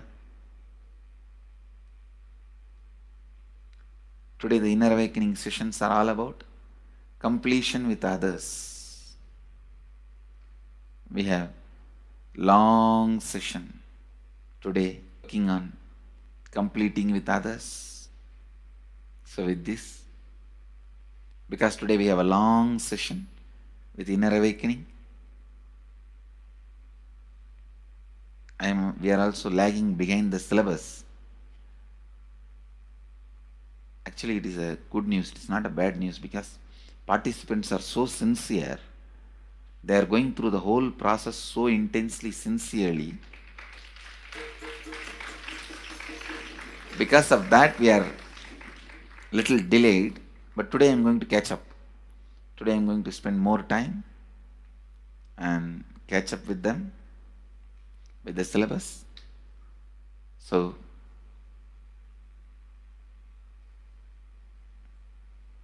I conclude today with this. I'll move to the next sessions, IA sessions and all that. Because never I conclude. There is no conclusion for satsang. It goes on and on and on. Only the audience change. So with this, I move to the next step. I bless you all. Let you all radiate with integrity, authenticity, responsibility, enriching and causing eternal bliss. Nithyananda. Thank you. Nithyananda Dhyanapītam, Nithyananda Nagar, off Mysore Road, Bidadi, Bengaluru. Phone 08027279999 www.nithyananda.org.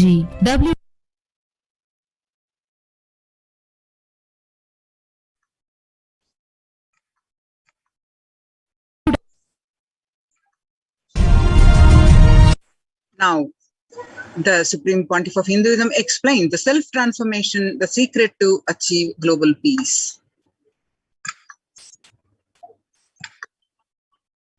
Social answer means I'll tell, oh, you should all work for global peace.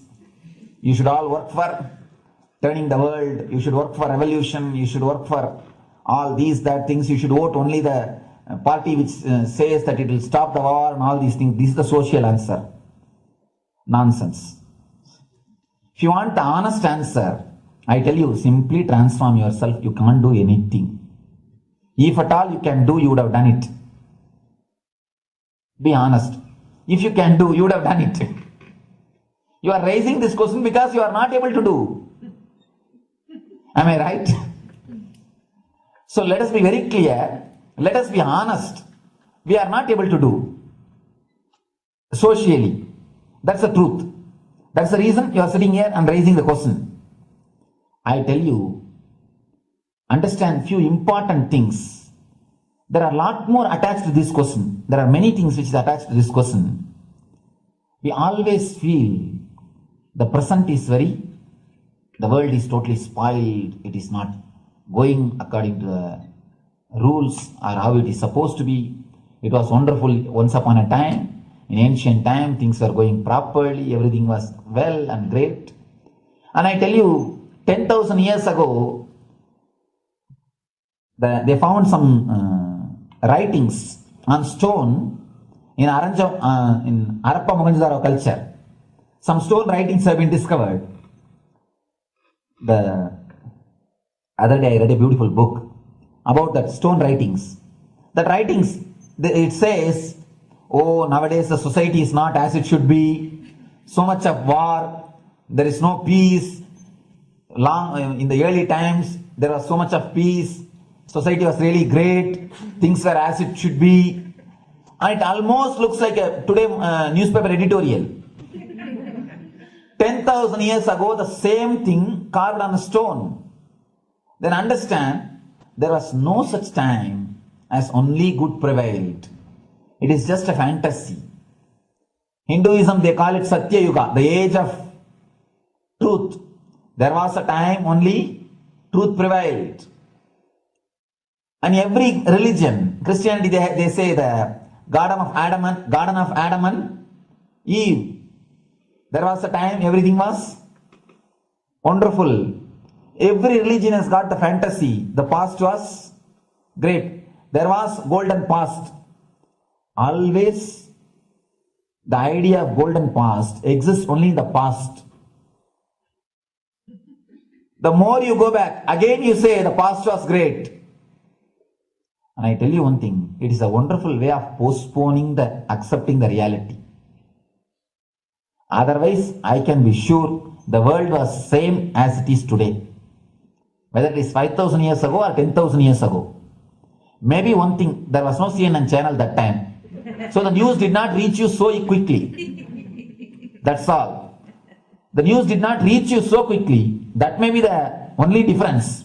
But otherwise I can be sure the good and the bad was equal. Good and the bad was equal. The same amount of wars were there. All the other things were there. You read the Puranas, the mythological stories of India, you see enough of things. Enough of dirty things. I think sometimes I find a little more.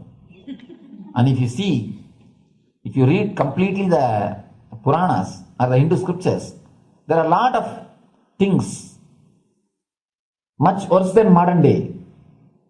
The criminal activities or bad things or negative things, whatever you say, all this stuff. And never think only present day is corrupted or violent. In the ancient days also, all these things were there. Only one thing was not there, the CNN news or the internet. So the news did not reach you. But otherwise I can tell you, enough the good and bad was there. It always will exist. It will exist. All you can do is, if you awaken yourself, if you reach the enlightenment state, you can go beyond it. And I tell you, enlightenment is the only service you can do to the society. Just become enlightened so that you will reduce the negativity. Now, as of now, you are also the part of negative group. Naturally, we will be a negative group.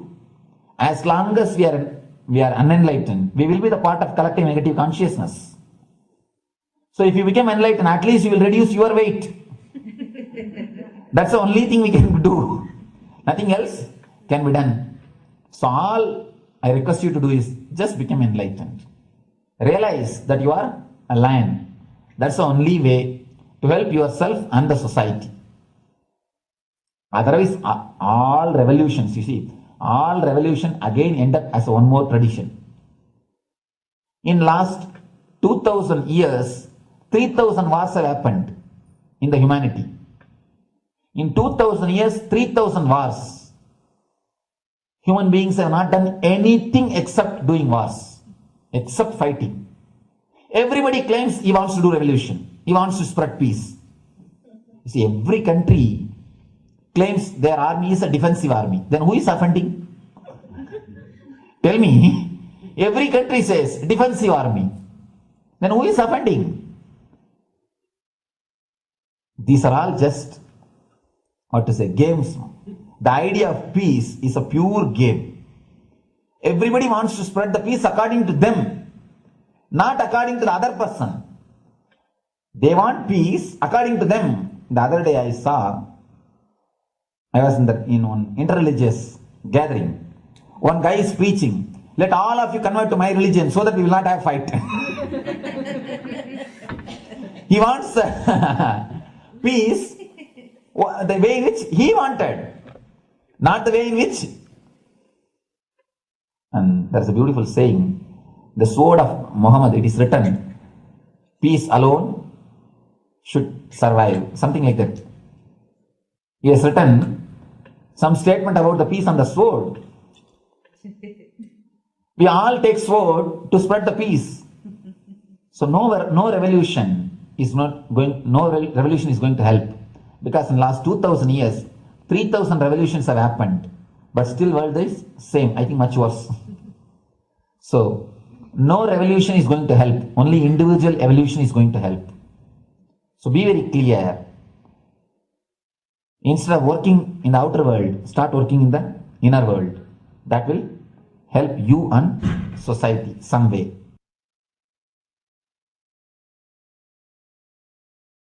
Social answer means, I'll tell, social answer means,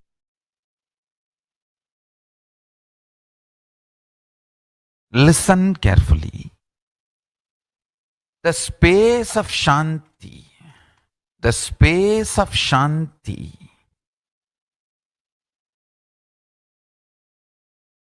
is where Kailasa grows. Listen carefully. It is in the deep powerfulness of peace, or peace-centered powerfulness is the ground, breeding ground for Paramashivatva to manifest. Please understand.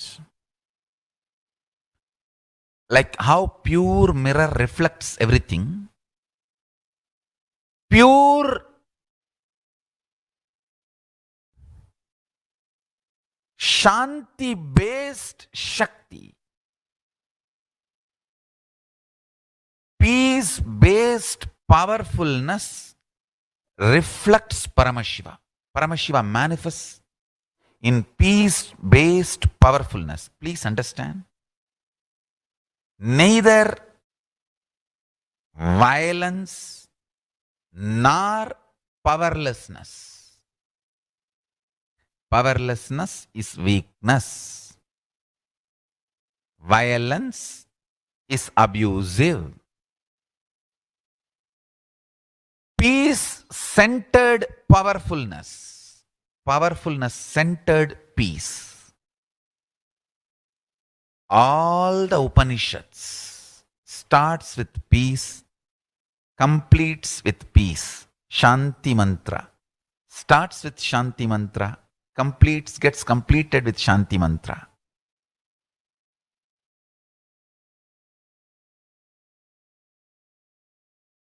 Peace-based powerfulness is a fundamental requirement for Paramashivatva to manifest. That is why people who don't want us to manifest Paramashivatva or power manifestation do not want to allow the peace in our life or do not want peace in our campus. Understand? But only if you are peaceful, which cannot be shaken even by the demons and devils and rakshasas, we can be in eternal peace. So, remember this very clearly.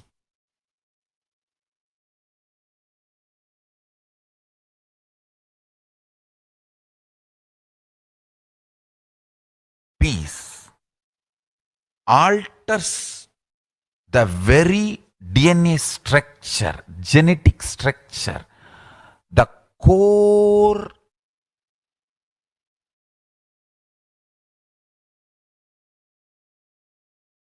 Anu Mahat structure. Understand? Anoraniyan Mahato Mahiyan. The consciousness in you is atom inside the atom, Mahat, more than Mahat. That Anoraniyan Mahato Mahiyan. That consciousness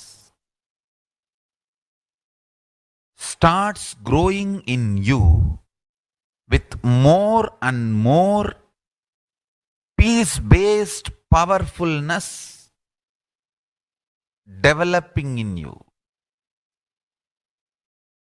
Nothing can be compared to unclutching. Spend more and more time, energy in unclutching. It will never be wasted. Time spent on unclutching is the most productive time for you in your life, because unclutching completely makes you altogether a different material. Understand? It makes your very biomemory, muscle memory, core structure, molecular structure, genetic structure, DNA structure, everything. All the 8 energy flow circuits, 7 energy flows, 1 the pure conscious explosion. So totally 8 energy flow circuits exist in you. All the 8 explodes when you unclutch. Understand? Unclutching is the space of Sri Kailasa.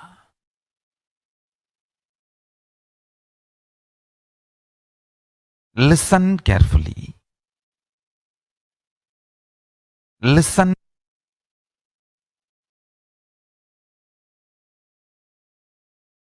Every chanting, every prayer in Hinduism ends with Shanti, Shanti, Shanti 3 times. Means peace, peace, peace. Hinduism is the real religion. Loving peace, living peace. Individual level, social level, global level. Understand?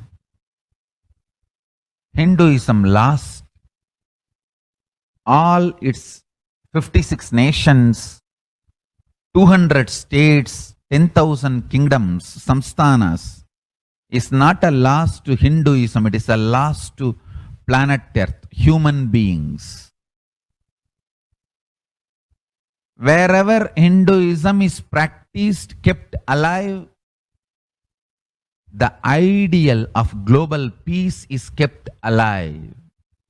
Just do this one simple statistics. You yourself study.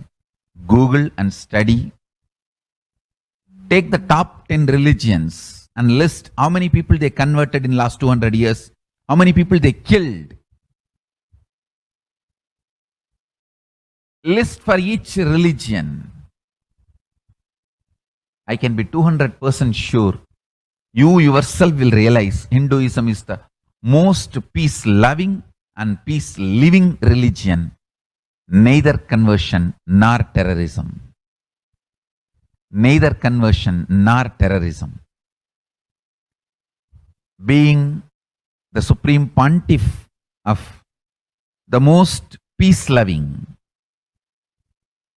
peace-living religion,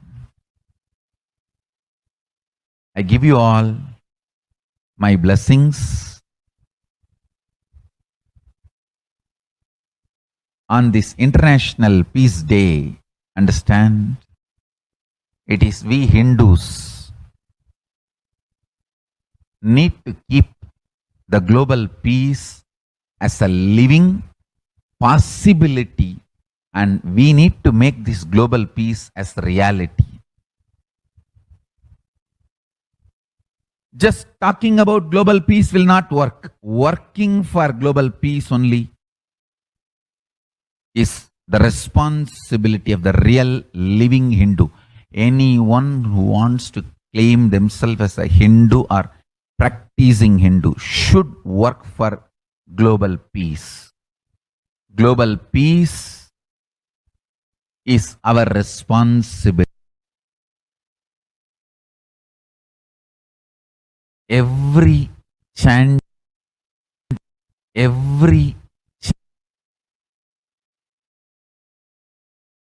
Hindus have the responsibility to bring global peace. So you can also throw a challenge. See, if you are making a Hindu micronation, you can throw this challenge to each one. Your friends, family, 10 people. Let them participate in the challenge and then create.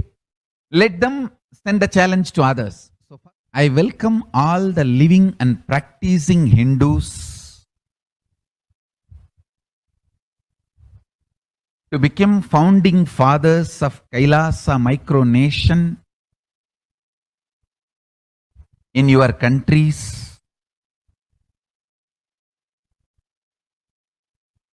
You can also make a challenge, like how they made ice bucket challenge and all that. We can make a challenge. You form Hindu micronation and claim, I am the founding father of the Hindu micronation Kailasa. And then you can invite your family, friends for a challenge. 11 people. You form and you challenge 11 people and they also form and they spread. So let us start spreading. This project is my message on this International Day of Peace. Let us start working for global peace instead of just talking. What the work we do will talk for us. The talk we do will not work for us. This is the message. The work we do will talk for us. The talk we do will not work for us. Global peace is responsibility of Hindus. We living, practicing Hindus, not only we should achieve the individual peace through unclutching, yoga, meditation, we should also create an ecosystem where the global peace starts manifesting. This Kailasa Hindu micronation is the enlightenment ecosystem. I request every living practicing Hindu to manifest, do it. So the global peace can manifest from these Kailasa Hindu micronations all over the world. Hindus have So join the Kailasa COVID care protection centers by registering the link below with https://kailasa.org/Kailasa care. Now we'll be learning about the Supreme Pontiff of Hinduism's contributions for the global peace in other aspects, other spiritual solutions.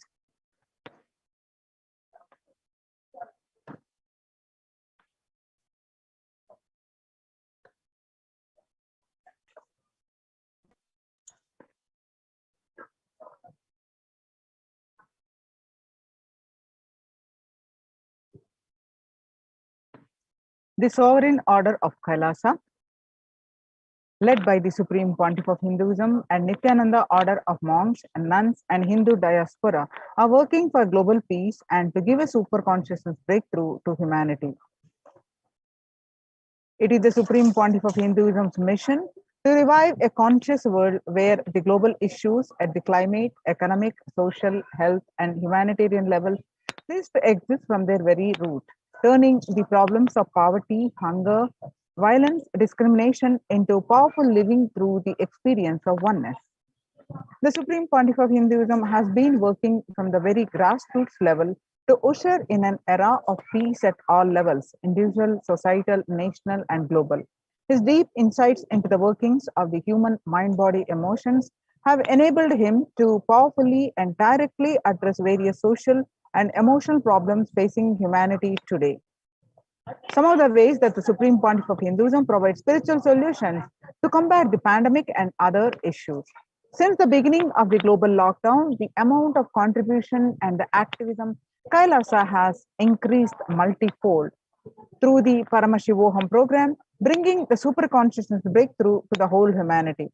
By starting the Akhanda Nirvikalpa Samadhi Jnana Yajna and contributing almost billions of minutes Paramashiva Sankalpa chanting, the sacred Sanskrit mantra chanting to heal 24/7 via Zoom sessions, spiritual healing to one and all 24/7, helping humanity to cope up with insecurity, fear, disease by empowering individuals to heal themselves, learn to cope up emotions like depression and tough situations in relationships, providing alternative solutions to worldly problems through power manifestation, initiating thousands every day into manifesting innate superhuman capabilities in the Kailas Kotiyar sessions, providing healthy solutions like a technique to clear the stomach from the Ayurveda solutions, which ultimately brings clarity out to the spiritual truths and give a conscious breakthrough. In the long term, establishing self-sufficient communities. Continuing and intensifying the service of Annadan, the free food in Nithyananda Annalayas around the world, including Tiruvannamalai, Los Angeles, and various other Adhinams. Paving way with the New World Order, starting the agriculture-based communities in Adi Kailas and several other locations. Peacekeepers of Kailasa, offering various life solutions from the teachings of the Supreme Pontiff of Hinduism. Hinduism prescribes various methods for global healing. One such is Maheshwara Puja, nullifying the collective negativity simply through the presence of the avatar and his order of monks, offering Maheshwara Puja to the natural calamitous victims. Bhava Samadhi Darshan to raise the individual consciousness breakthrough. Devi Parashakti Akashic reading, revelations, and solutions to combat the COVID-19.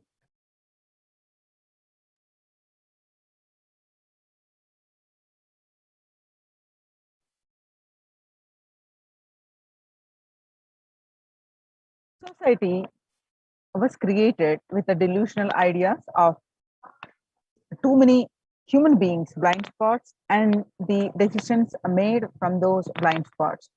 If the visionary of a civilization or country or nation has blind spots, when he develops the vision for it, the whole civilization suffers those blind spots forever. Now it's time that the nature, Prakriti, resets itself, and many of the blind spots based visions, ideas become important components of the society. This pralaya which is happening is melting down everything which is delusion based. The world as we know is gone, and let us celebrate God. This isolation, which is seemingly endless, with an unknown future, which is compelling humanity to make a 100% lifestyle to change, is something to be deeply dwelled upon. All problems need to be addressed only with spiritual solutions and powerful cognitions. To stop people having mental breakdown, pandemic fatigue, collapsing, depression, destruction, and also give them super consciousness breakthrough and revive the enlightened civilization. The Supreme Pontiff of Hinduism continuously gives spiritual solutions and powerful cognitions. Some of the spiritual solutions and powerful cognitions are unclutching, practicing completion, practicing oneness, practicing ajapa japa of Mahavakya, Om Nithyananda Paramashivoham, continuously building a deep feeling connection, and yoga, puja, vegetarian diet, and nirahara samyama.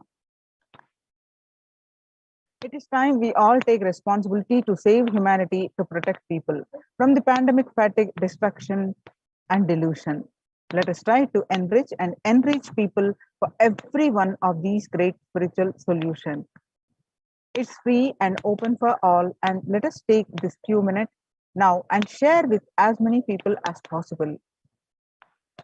All these spiritual solutions are free and available online.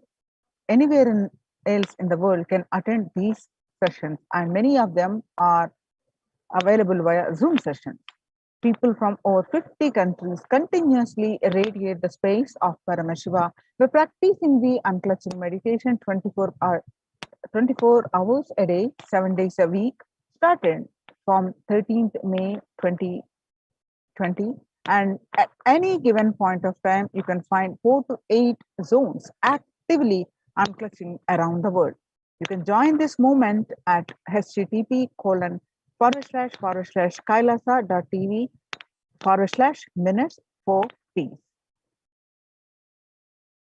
The life solutions based on the ancient Hindu tradition, the meditation and yoga techniques from the scriptures, the cognitions are rooted in the highest truth, the lifestyle based on living and radiating the higher values of life, and powerful way of living and realizing one's ultimate potential form the foundation of the Supreme Pontiff of Hinduism's teachings, which by their inherent nature provide the foundation for peace on planet Earth.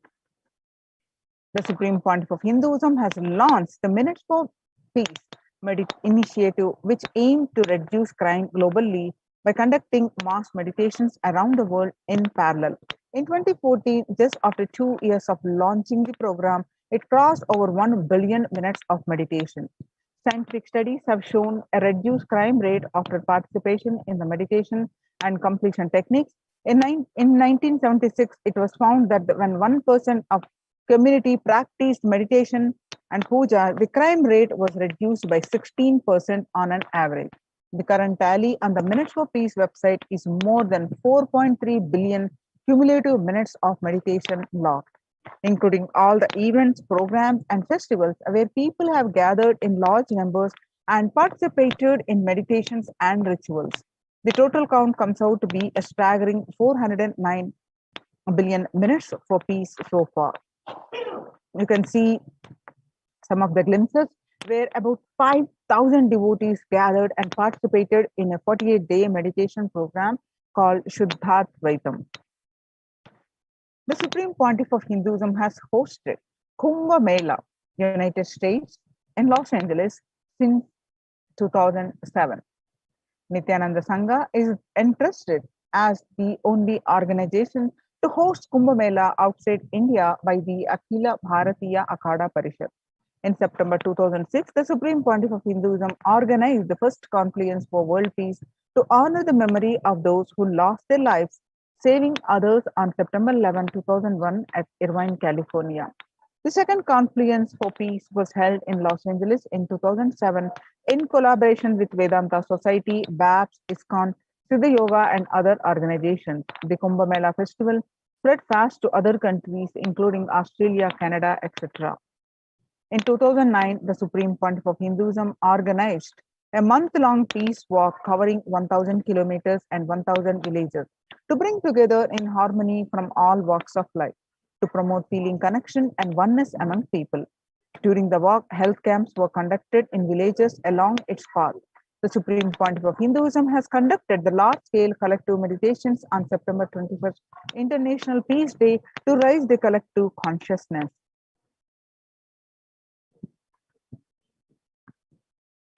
One of the greatest contributions that the Supreme Pontiff of Hinduism is contributing is initiating thousands into sannyas. Sannyas is our social responsibility. Let us save Hinduism and humanity. The Supreme Pontiff of Hinduism has revitalized the monastic tradition of sannyas by initiating hundreds of people into Nithyananda monastic order. The all-renouncing monks contribute the best things to human civilization, living their life with the cognition that life is for others. These monks and nuns act as the beginners of peace and empowerment for the human society distraught with violence, depression, and other forms of life negativity. Supreme Pontiff of Hinduism has also revived the ancient practice of embarking on pilgrimages, the spiritual journeys, taking the spiritual aspirants to high energy sacred spots such as the Himalayas, Kailasa, Varanasi, Angkor Wat, and various powerful temples of India. Even though prevalent in India, this practice is rapidly losing its original context, turning into a recreational family vacation. Reviving the original spiritual context, the Supreme Pontiff of Hinduism has made it possible for modern-day human beings to benefit from the spiritual energy present at these centers and accelerate their journey of spiritual evolution, hence ensuring individual and collective peace as a natural consequence. Food system whole key to ending the world hunger. The effect of COVID-19 pandemic, the UN has noted a dramatic increase in world hunger according to the state of food security and nutrition in the world. 1/10 of global population, as many as 811 people, were undernourished in 2020, an increase of 100 million from 2019. According to the Eat Lancet Commission, moving toward diets with the diversity of plant-based foods, low amounts of animal source foods, unsaturated rather than the saturated fats, and limited amounts of refined grains, highly processed foods, and added sugars could prevent between 19 and 24% of all adult deaths each year.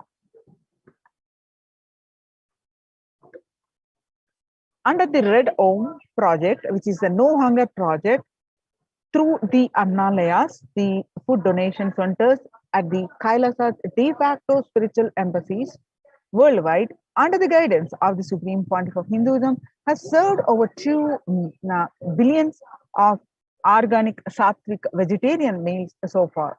Giving free food to all the citizens is the economic policy of Kailasa, deriving the reference from Vedas and Agamas. Recently, under the humanitarian initiative launched by the Supreme Pontiff of Hinduism, is opening of Kailasa's COVID care centers in India, where the monastery campuses have been turned into a multi-layer quarantine facility to safeguard the inmates against any possible point of contact with the outer world. The Supreme Pontiff of Hinduism has opened this service free to all people, regardless of any differences in age, gender, caste, creed, ethnicity, color, or socio-economic status. Food, shelter, internet, and all basic facilities, including medical care, are provided at these COVID care centers free of cost and for an indefinite period of time. The outcome has been a splendid zero infection rate so far among the participants, a feat not achieved anywhere else in the world, let alone in India. This response model of handling the COVID-19 pandemic at a community level, along with the guidelines and recommendations for governments, has been recognized and accepted by the United Nations as well. Now we can see some of the glimpses where participants of the COVID care program offered by the Supreme Pontiff of Hinduism are enjoying a healthy, blissful spiritual lifestyle in multi-layered quarantine, multi-layered protection. They enjoy a stress-free time following a spiritual morning routine, doing yoga, doing puja and temple sevas, kara sevas, and celebrating festivals. So join the Kailasa's COVID Care Production Centers at register now through the link below with https://kailasa.org/Kailasa care.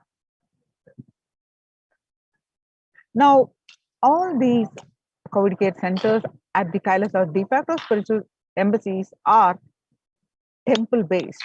The Supreme Pontiff of Hinduism has been reviving the temple-based ecosystem. So let's now understand why the temple-based ecosystem. Now, especially in the times when COVID-19 is rampant and the ancient temples are in a lockdown because of the risk of the widespread corona disease, the devotees of these temples were visiting and having darshan of their gods and goddesses for thousands of years.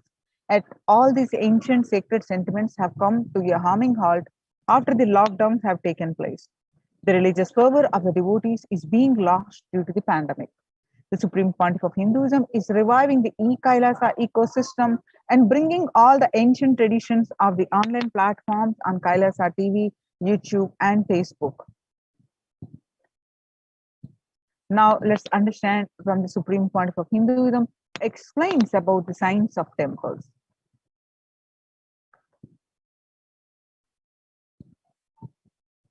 Who is Devi Meenakshi and her husband? Why this grand temple? What are the visible and invisible functions of this temple? Please tell us, Swamiji. Read the next question also. Both. As we see in our present time, towers of mobile, TV or dish TV antennas everywhere connecting invisibility to satellites, doing an incredible function for individuals and for society. My question is, there is and was everywhere temples and deities in this culture. Anybody coming from outside just wonder, is this just sentimental carved stones worshipping culture or just artistic sculpture? What is the invisible function of temples, deities? See, both questions, same answer. That is the reason I wanted to answer both the questions together. Modern day dish TVs, antennas, mobile towers, all of them work in the level of certain frequency where the words, pictures, visuals can be transmitted. See the verbalization and visualization, names and forms can be transmitted from one place to another place through these mobile towers, dish TV antennas. But the temple towers are created to transmit super consciousness from one place to another place. Please understand. In Meenakshi's time, there was television, conscious television. It used to be in stone slab. And if you just sit in front of that stone TV, meditate, connect with Meenakshi, she will appear live and answer whatever you want. So each of the stone slabs only slowly later on became deities. You can see in our temples this happening. The TVs in which I am appearing and speaking are slowly becoming deities. They are receiving worship. Flowers are offered to it. Aarti is done to it.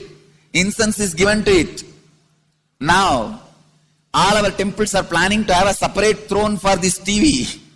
In Los Angeles, already I am on the throne. The TV is in the throne. The TV, in which people are seeing me, have already become deity. Same way, please understand, the stones through which people were able to connect with the super consciousness have become deities. Same way, all our temples, deities, everything is a connecting mechanism with super consciousness. The mechanism which connects with the super consciousness.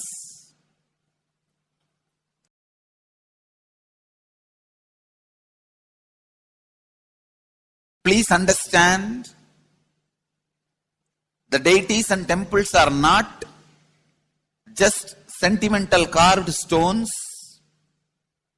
or they are not just artistic sculptures, they are conscious transmitters. They raise you to the super consciousness. In each house in Vedic tradition, we have a puja room. All the puja rooms are your private conscious airport, are conscious transmission centers. The main temple is the place from where continuous super consciousness is radiating. So if you just sit and connect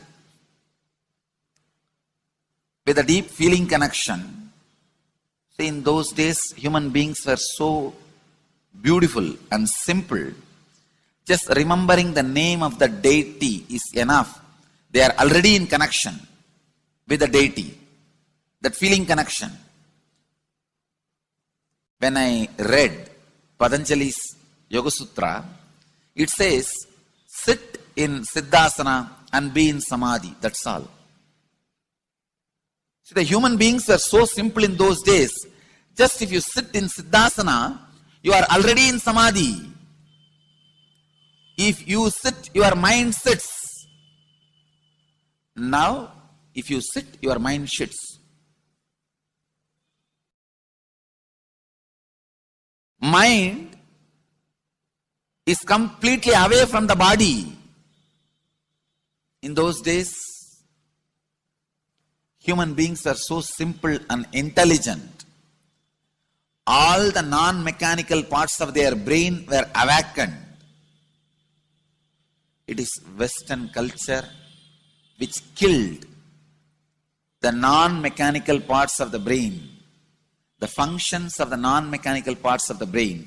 Please understand, in the Vedic civilization, always human beings were brought up in such a way that non-mechanical parts of the brain was fully alive and awakened. It is a cultural invasion, destroyed the greatest possibility of the human being when the non-mechanical parts of the brain is not functioning anymore. The temples, deities, all these are looking useless. Otherwise, they are a huge conscious infrastructure. Please understand. So, an example, suddenly, if we find some method to travel just 20 feet above the air, or 30 feet above the air, without petrol or diesel, all our automobiles, roads, everything will become useless. Then you will wonder, why so many automobile industries are established? Why so many cars are produced? Why this huge road waste? I think our ancestors are fools. You don't understand. At one period, it was used. It was being useful. Our temples, our deities, all these are useful if all your non-mechanical parts of the brain is awakened.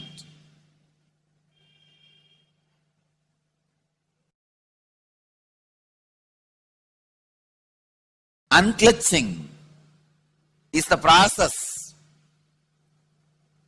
to awaken your non-mechanical parts of the brain. When your non-mechanical parts of the brain is awakened, you will understand temples, deities, how useful they are, how directly useful they are, how they are part of our life, how they enrich our life,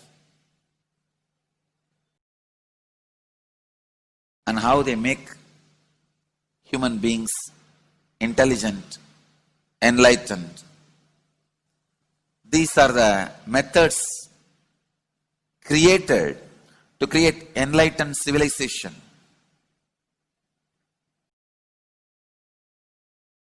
These grand temples are not built as an just monument. They are built as a conscious movement. It is not like Egyptian pyramids, monuments. No.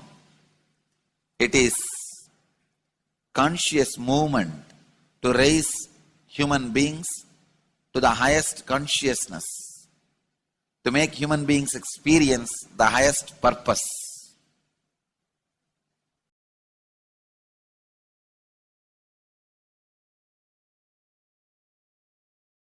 Understand, unclutch, use the temples to achieve the highest consciousness.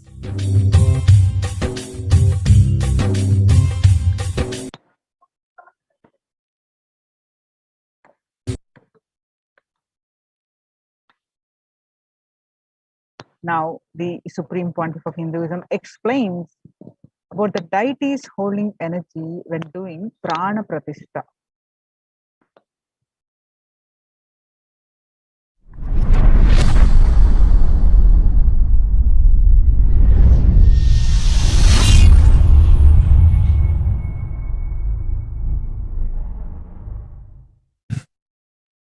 Actually, after the great pause settling, I wanted to do this Kumbhabhishekam,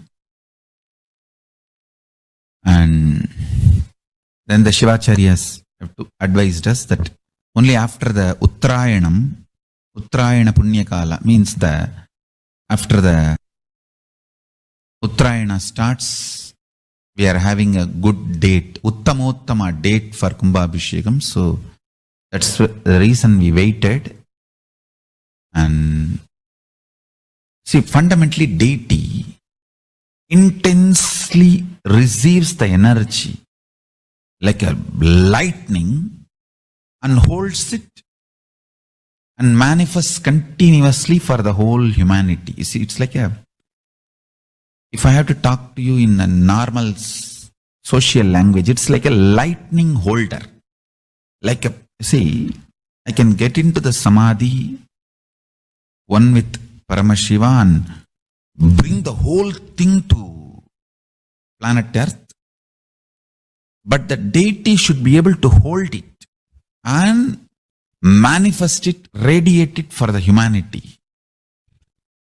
So that is the reason beautiful, dense, most dense granite deity is made. The earlier, the Avudayar we made, too much of power manifestation, it has given crack in multiple places. I don't know how you guys will be able to believe. Maybe I'll tell them to show the video. Such dense granite cracks to pieces and so carefully maintained with so much of all the Abhishekam, Puja and everything. Crack is the last thing you can imagine in dense granite, but so many places that earlier Avudayar has had, and that's the reason we made the new deity with more dense granite now. More dense granite, the deity is done, so it can withstand the power manifestation and hold the power for quite a long time. Maybe at least next 12 years it can hold. And before that I'm planning for the different level of granite for Avudayar. I wanted to teleport from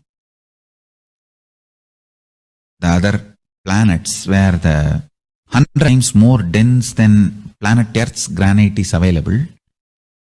And anyhow, all that I'll do it and then show, and instead of giving material for trolls, I'll give information after everything is achieved.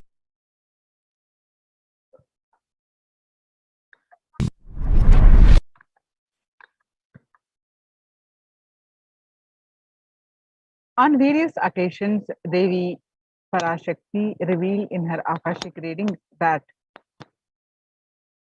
crores of people will come there to the Adi Kailash looking for health, Navapashana water feast and medicine to get health and protection and enlightenment.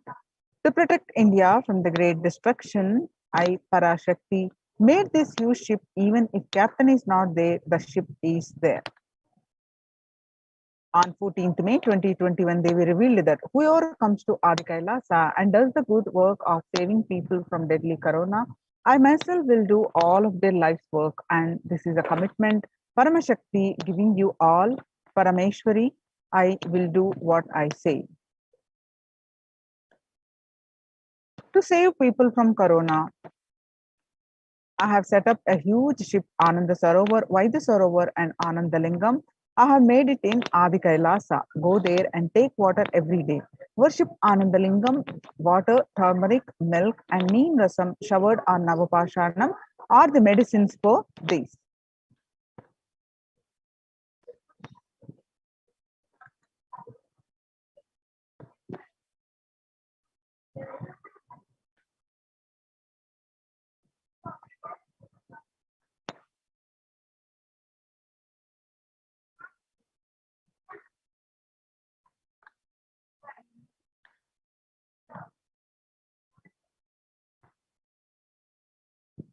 When the first world countries closed their borders during a massive global emergency, Kailasa has opened its doors to all without exception. The various adhinams across India open are Adi Kailas in Bidadi, Bangalore, Salem, Tirunamalai, Rajapalam, Pattanam, Srirangapadi, Madurai, Avatipalam, Huzur, all from Tamil Nadu, and Puduvai Adhinam from Pondicherry, Baroda Adhinam from Gujarat, and Sripuram Adhinam from Telangana, Hyderabad. Kailasa rushes to aid India as India finds itself on the verge of COVID-19 third wave.